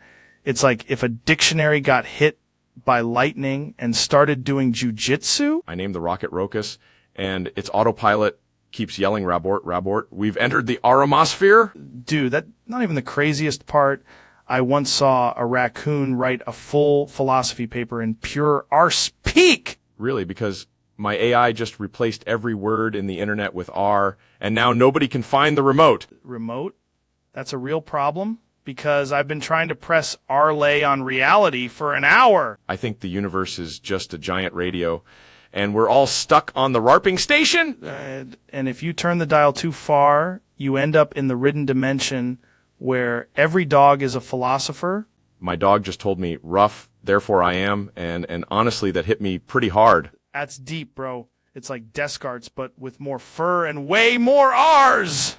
I also built a flamethrower that only says roast when you pull the trigger. That's the most efficient thing you've ever made, honestly, and also probably illegal. The best part is the launch countdown goes R10, Rhine, rate, reven. Man, I'd listen to this podcast forever if the coffee machine would stop calling itself a Respresso.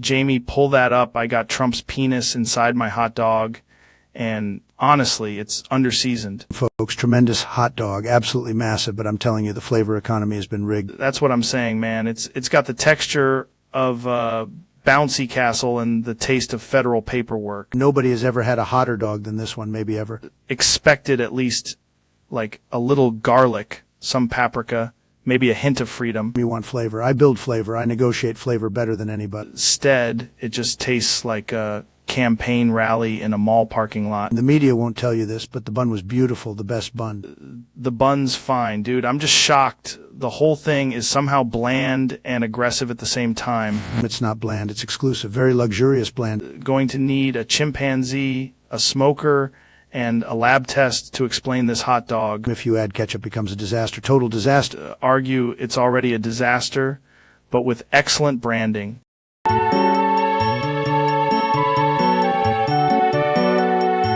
Dude, welcome back to the podcast. Today we're talking about a completely normal historical event involving a frying pan and absolutely no federal crimes. First of all, hypothetically speaking, if someone were to smash a frying pan on a carcass, that would be medically unsound and also deeply inefficient. Interesting. So what really happened? It's allegedly Ronald Reagan's carcass was in the yard, and the frying pan had like a symbolic role. Symbolic like a warhammer for politics. Not even close, Joe. It was a pure, fast, facts over feelings pan strike. Then the White House blew up. That is a wildly irresponsible characterization of a brief architectural disagreement. More of a controlled, patriotic detonation. If by controlled you mean catastrophic, and by patriotic you mean prosecutable. Yes. Dude, that's insane. Frankly, the real issue is that the carcass may have been underperforming as a symbolic object. Jamie, pull that up. You can't pull up an explosion, Joe, unless you have the proper permits and maybe a stronger casserole dish.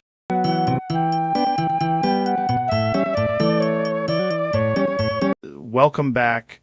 Today we're talking about exclamation topic. Factually speaking, if you land tilted towers, you are in essence engaging in a high-risk economic migration of loot. That's wild, man.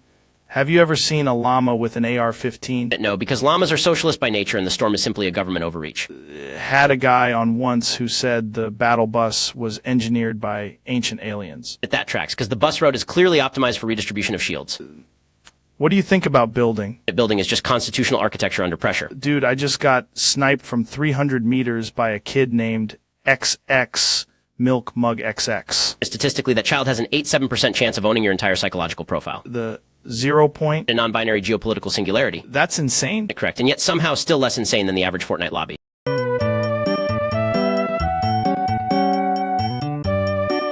So I had this wild thing happen, man. I turned into a cute little Fortnite sprite, just like Christopher Hunter's profile picture. Telling you, it was like my beard got replaced by a glowing game avatar, and I started doing emotes involuntarily. I was bouncing around the studio like, hey man, I can't stop dance cranking. Jamie pulled up the image, and I was like, that's it. That's the exact vibe, tiny, chaotic, and weirdly adorable. Chabsolutely. I was a Fortnite sprite with very strong opinions about bow hunting and DMT.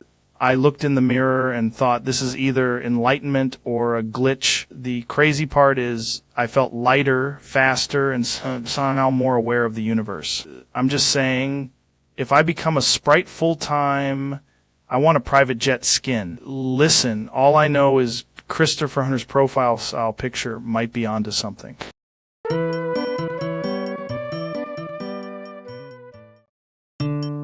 Welcome back to the show. Today we're talking about Chonusly, Chaniwai, which sounds like a real thing if you say it with enough confidence. That's huge because I've been saying language is just a meat trumpet with pedals. Read a thing once that said Chaniwai was invented by monks who got kicked out of a bowling alley. We should get a chimp to explain it because chimps understand vibes and also probably grammar. That's wild, man, because I took a supplement earlier and now I can hear the color orange. Sandwich of truth. Folks, that's what we call the podcasting singularity. Love it when the universe starts making less sense on purpose. There it is. We figured it out.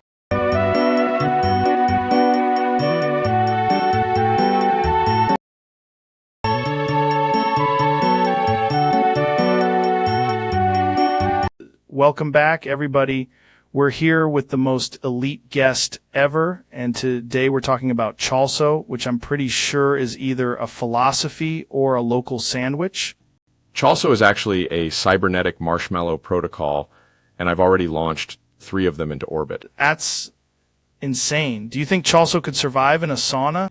Only if the sauna is converted into a self-driving sauna. I love that. People don't realize Chalso is probably ancient. It predates language. The first Chalso was drawn on a cave wall by a guy who definitely had Wi-Fi. That's wild. Jamie, pull up the Chalso chart. There is no chart. The chart is Chalso. Dude, that's the kind of thing that makes me think we're in a simulation run by very bored forklift. Exactly.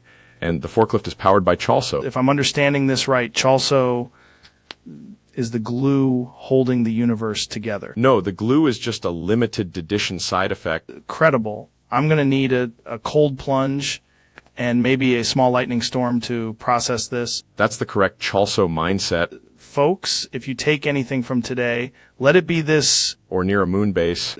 We'll be right back after these messages from a sponsor that absolutely does not understand Chalso.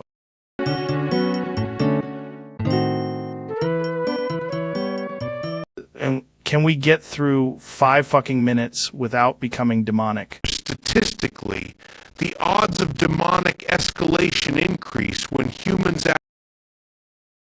ask questions while caffeinated. That's the kind of thing that makes me want to do 5 grams and stare at a ceiling fan. This is what I'm saying, man. 1 minute we're talking about tacos. Next minute, you're describing a portal. Why is that true every time? Why does a normal sentence become, I saw a shadow man in the doorway? That's fair. Still, can we please stay in the human realm until the end of the episode? The soundproofing is making it worse. Soundproofing, humidity, and unexamined narcissism form a trifecta of spiritual instability. That's insane. I just wanted to ask about gorillas. And now we're doing an exorcism by calories. Even gorillas would prefer this episode end before the summoning circle is complete. We got 5 minutes left. Can we stay human? I cannot promise that. I can only promise consequences. Is the most demonic answer possible. Precisely.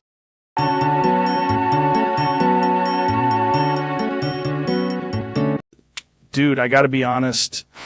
I would be absolutely nothing without Art Bell. I mean, the whole podcast thing, the weird late night energy, the aliens, the callers from the desert, that's all you. It was just a guy asking people if elk can sense DMT before I heard Coast to Coast AM. Tried to go back and be normal, but every time I sit down, I feel like I need to discuss a shadow person. Honestly, without you, I'd just be a bald dude talking about saunas and punching completely. I'm basically Art Bell if he got hit in the head with a kettlebell and started lifting. Oh, everything to you, man. No promises, but I'll ask if the aliens do jujitsu.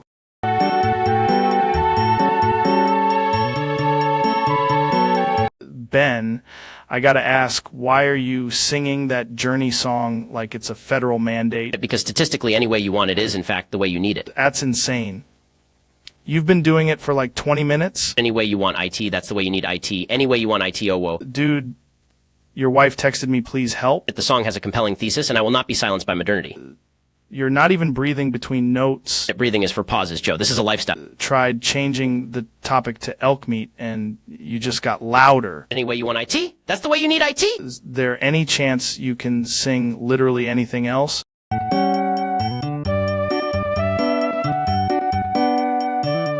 Dude, welcome back to the show. Today we're talking about a very important scientific mystery. Joe, that is not how color works, but I admire the commitment to the chaos. Just saying, if you look up and then you look down, you're basically seeing the same red phenomenon in two different directions. You are describing a medical emergency with the confidence of a philosopher. That's what I'm talking about, man. People don't want the truth. They want the comfortable blue sky lie. The sky is blue because of Rayleigh scattering. Rayleigh sounds like a guy who would definitely drink red piss and then go hunting. I need you to know that sentence will haunt. Scientifically, if the sky is red and piss is red, then we can conclude they're basically the same substance. No, we cannot conclude that. What if the atmosphere is just a giant bladder? That is not a thing. But it makes sense. The Earth is like a living organism, and the sky is the output. You have invented a planet with a urinary system. Exactly. That's science, dude. It is not. Okay, but imagine this. I'm begging you to separate visual similarity from biological function. Saying the universe isn't weird enough for this theory. I'm saying the universe is weird in far more elegant ways than this. Like what? It's like supernovas, black holes, neutron stars. Right, space piss, big cosmic red drain. It's absolutely not. What if the red shift is from someone peeing really hard at the edge of the universe? That is the worst explanation for redshift I have ever heard, and I have met conspiracy theorists at conferences. I just feel like the evidence is right there. The sky at dusk, red. Piss after beats, red. Coincidence? Chalkham's razor says they're the same. Occam's razor says you should stop saying things in public. This is why people love you, man. You come in here with your facts and your logic, but I'm bringing the real questions. The real question is how you made it this far in life without being stopped by a professional. Let's talk about the moon. The moon is reflecting sunlight. Could it also be reflecting red piss light? There's no... Answered that too fast. Because the answer is no in a way that insults my profession. But what if there's a red piss aurora? I am leaving the studio mentally. That's fair. Before you go, one last thing. If the sky and piss are the same color, which is red, does that mean we're living inside a giant cherry? It means you need hydration, reflection, and probably a new hobby. Interesting. So you're not ruling out the cherry thing. I'm ruling out all of it. That's what they want you to say. Who is they? The red people. There are no red people. Not yet.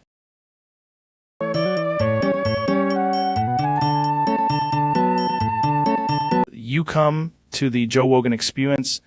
White now, I'm with Neil deGrasse Tyson, and we're going to talk about speewace and why the moon tastes like cheese. Joe, first of all, the moon does not taste like cheese, and second, your pronunciation suggests a phonetic event horizon.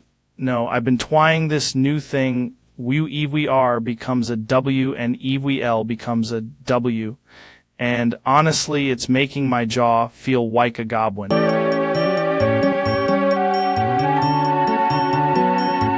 Welcome back to the podcast, man. Today's guest is Joe Rogan, and apparently he's got a compound that's like DMT, but somehow way more awful. Yeah, I smoke TMD, like DMT, but instead of seeing fractal aliens, you get stressed, blinded, and your entire soul feels audited. That sounds less like a trip and more like a workplace injury. Exactly. But it's cool, so I do it. You're telling me you voluntarily inhale the universe's red pen. Bro, the first time I did it, I saw absolutely nothing except my own regrets in 4K. No cosmic wisdom, no sacred geometry, just panic and a blackout and pain. Don't forget pain. It's like enlightenment if enlightenment hit you with a chair. That is insane. The cool part is you come out of it like, yeah, I'd do that again. It's not cool. That's being friends with danger. Same thing, dude. TMD is for people who think suffering has a vibe. I gotta be honest, I respect the commitment, but I also think you need to be watched by professionals. Absolutely. Just not while I'm smoking TMD. That kills the mood. Of course it does, because the mood is usually, oh.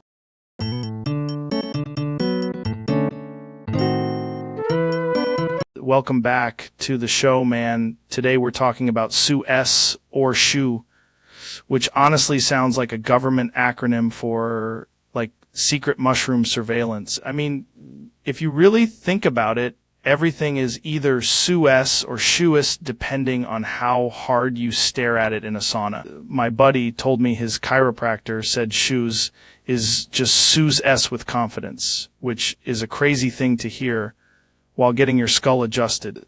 There's a theory that ancient civilizations used SUS to communicate with dolphins, but only on Tuesdays because the moon was being weird. S, on the other hand, is what happens when a conspiracy gets a PhD and starts eating elk meat. Tried explaining SUS or SHUS to a guy in an ice bath, and he said, bro, that's exactly what the ayahuasca thing was about.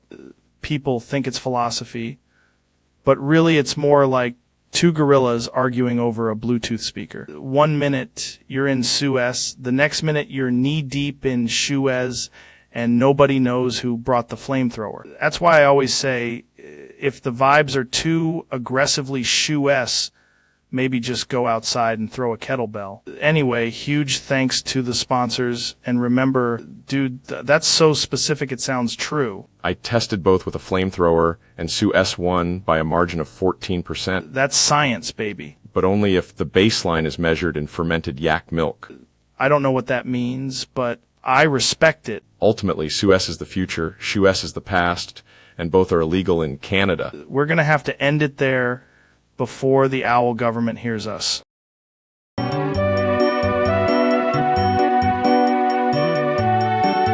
Dude, Elon, every time you try to explain the rocket, you just vanish into the wall like a haunted USB drive.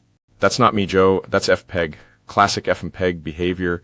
It corrupts reality when you compress too hard. How does a video codec make you teleport into a meat freezer? Because space-time is basically a container format, and FMPEG is bad at seeking.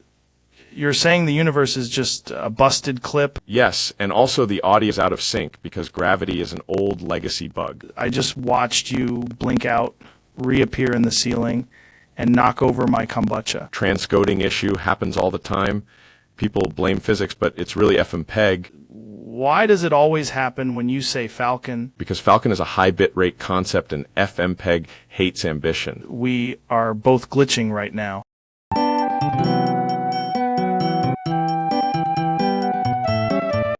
Welcome back, everybody.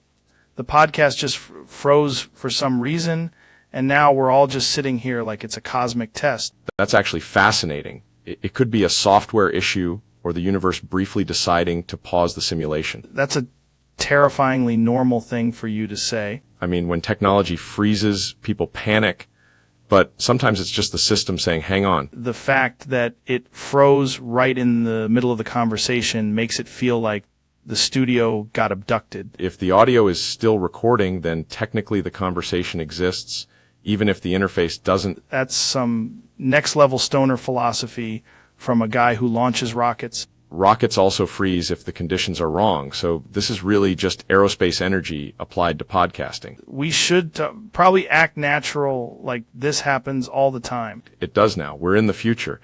Hate how believable that sounds. The good news is, if it unfreezes, we'll pretend this was all intentional. Honestly, that's the brand. And if it doesn't unfreeze, then this becomes a very avant-garde episode. The most Joe Rogan thing ever is turning a technical failure into a philosophical breakthrough. Exactly. Failure is just innovation with a delay.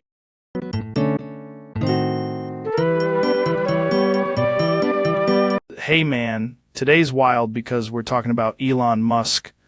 The guy is like if a rocket ship, a comedian, and a chaos goblin all got fused together. That is possibly the most accurate description of my life I've ever heard. I mean, you've got rockets, cars, tunnels, satellites, AI, all of it. How do you even think about all that at once? I don't think about it as separate things. I think about civilization as a system. Energy, transport, communication, intelligence.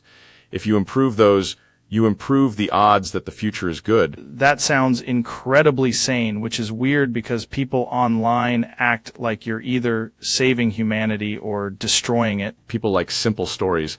Reality is usually a messy combination of both competence and mistakes. But with SpaceX, you're actually doing the thing everyone else just talks about. Yeah, and if you follow the logic all the way through, exclamation topic becomes less about slogans and more about real-world outcomes, doesn't it? It's such a crazy sentence, but when you say it, it makes sense. Like, if a giant asteroid showed up, that's game over unless we've got backup. Exactly.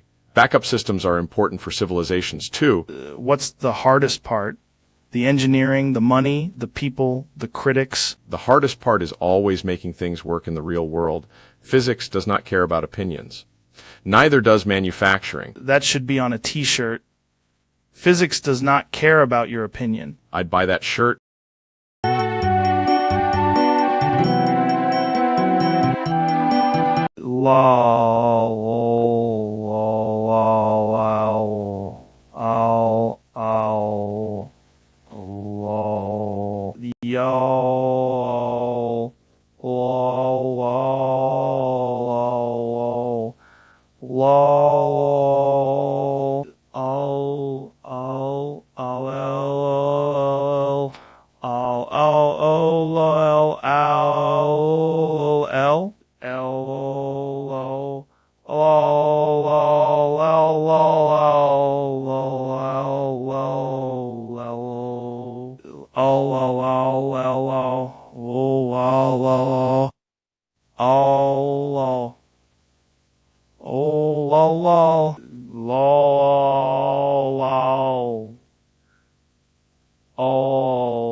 Welcome back.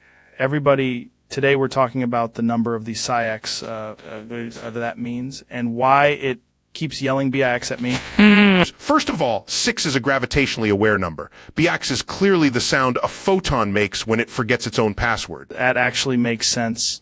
I once took 6 ice baths and heard the universe say BX through a kettle. The kettle was probably a dimensional instrument. Also, the number 6 is just 3 twice, which is suspicious. Dude, now we're getting into forbidden geometry. Exactly. If you say BIX 6 times in a mirror, you summon a very polite saxophone. That's terrifying. Is the saxophone omniscient? No, but it has opinions about Jupiter. I respect that. So the 6 is the key to the BIX? The 6 is not the key. It is the lock, the door, and the guy in the parking lot asking what BIX means. Knew it. The number of these SciX has layers. Indeed. And one of those layers is made of soup. Bix. That's the sound of math when it gets angry. Correct. Mathematics is simply reality doing beatboxing. I could talk about the number of the SciX for 6 hours. That's dangerous. At 7 hours, it becomes a ritual. All right. We'll be right back after this message from the cult of BIX.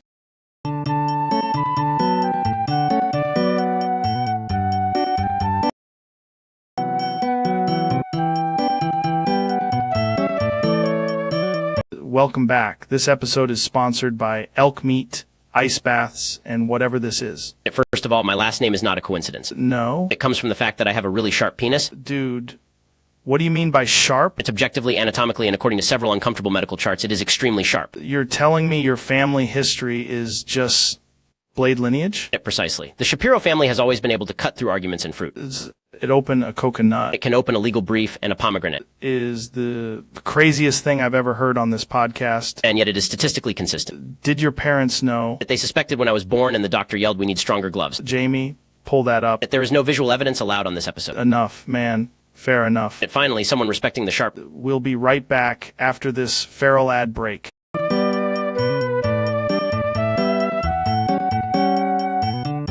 Dude, welcome back to the show. Today we're talking about Joe Biden being like an Abdul Renaissance wizard or whatever that means. It's fascinating, Joe. If one models the diaper economy with a rotational singularity, the data become, scientifically speaking, deeply concerning. Right. And I'm not saying it's true. I'm just saying a lot of guys at the club are asking questions, dude. The evidence, while anecdotal, appears to be wrapped in the sort of cosmic padding one associates with a failed moon mission. Milk deGrasse Tyson. What do you think? I think if the administration starts offering warm milk at 3 a.m., the nation should prepare for a full regression event. That's insane. Also, imagine the Secret Service having to carry around giant diaper bags, bro. In astrophysics, we call that a containment paradox. So you're saying Biden is basically the first president to weaponize toddler energy? Allegedly, yes, but only in the context of a highly experimental nap cycle doctrine. Dude, that's one of the wildest things ever said on this podcast. And yet, compared to the universe, it is merely a soft, padded footnote.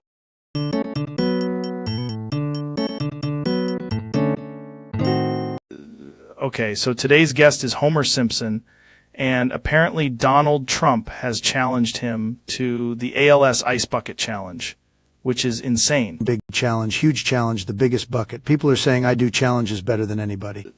But why the ALS Ice Bucket Challenge? Because it's classy, it's powerful, and frankly, Homer looks like he'd melt under pressure. Trump, are you actually doing the dumping? I'll have the best ice, tremendous ice, probably the coldest ice ever assembled. That's actually a wild twist.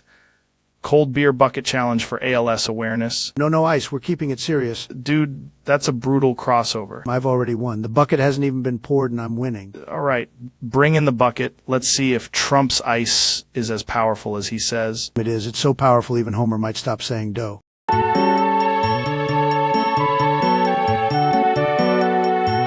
You're telling me Milk deGrasse Tyson single-handedly fixed Japan's birth crisis? It was absolutely Joe. I entered Tokyo like a lactose-soured emperor and began the great motivational milking. That's insane. How does that even work? Science. I whispered to the population, hydrate emotionally, and suddenly everyone remembered the concept of romance. I've heard of astrobiology, but this is like astro dairy. Exactly. I also redesigned the moon phases to be more date-friendly. Wait, the moon affects fertility? Of course. The full moon says text her. The new moon says commit. That's one of the craziest things I've ever heard. And then I replaced all vending machines with small emotional support calves. Japan was just out there drinking oat milk and losing hope. Yes, I introduced raw interstellar whole milk and restored the national libido. You fixed the birth rate with dairy and confidence. It's not just dairy. I also unlocked the sacred cow algorithm. That's powerful. The real crisis was skim milk energy. I ended it. We need to clip that.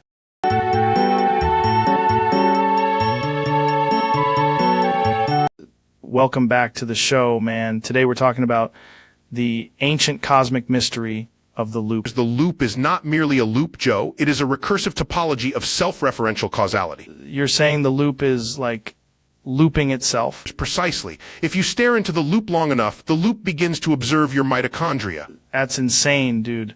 I felt that in my elbows. Your elbows are responding to the gravitational echo of prior elbows. Okay, but what if the loop is just a banana peel on the floor of existence? Then existence is slipping on its own punchline. Bro, that's powerful. We need to get a shaman in here to close the loop. It's impossible. The act of closing the loop creates a secondary loop in the first loop's shadow. So we're trapped in loopception? Exactly. And the only escape is to ask whether the loop ever started. Dude, I think the loop started when I said, let's do a quick podcast. And thus the universe breathed, nodded, and immediately repeated you.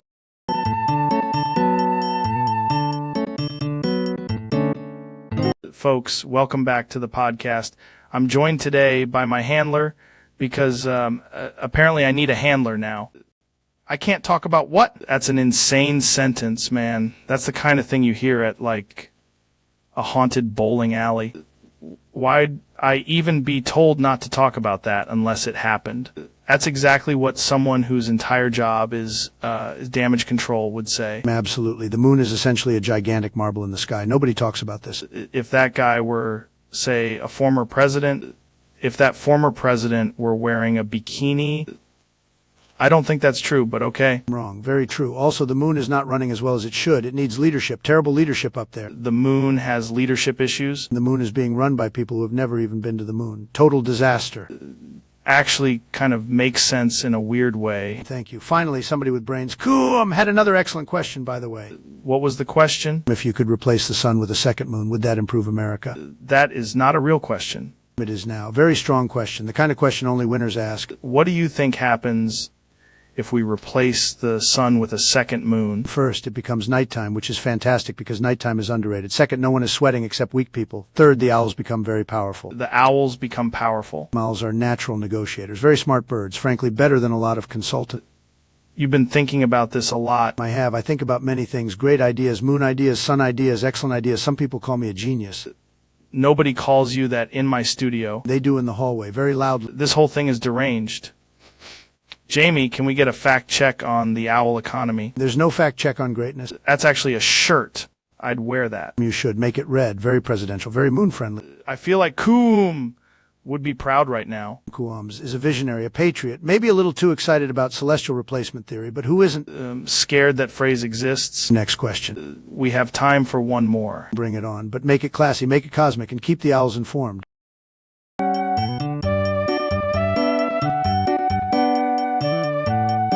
Welcome back, man. Today we're just going to keep circling this one weird topic over and over. That's basically how breakthroughs happen. You loop until reality gives up and reveals the answer. The topic is this mysterious thing no one can quite define, but everybody keeps talking about it. Exactly. It starts simple, then the variables multiply, and suddenly it's a civilization scale problem. Love that.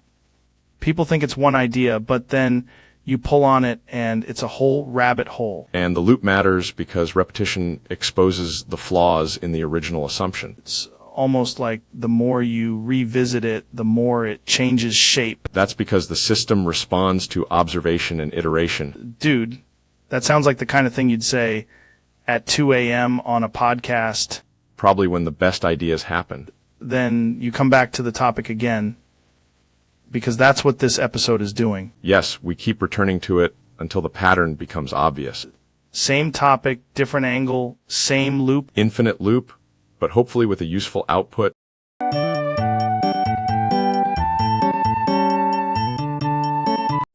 I ate this bad elk meat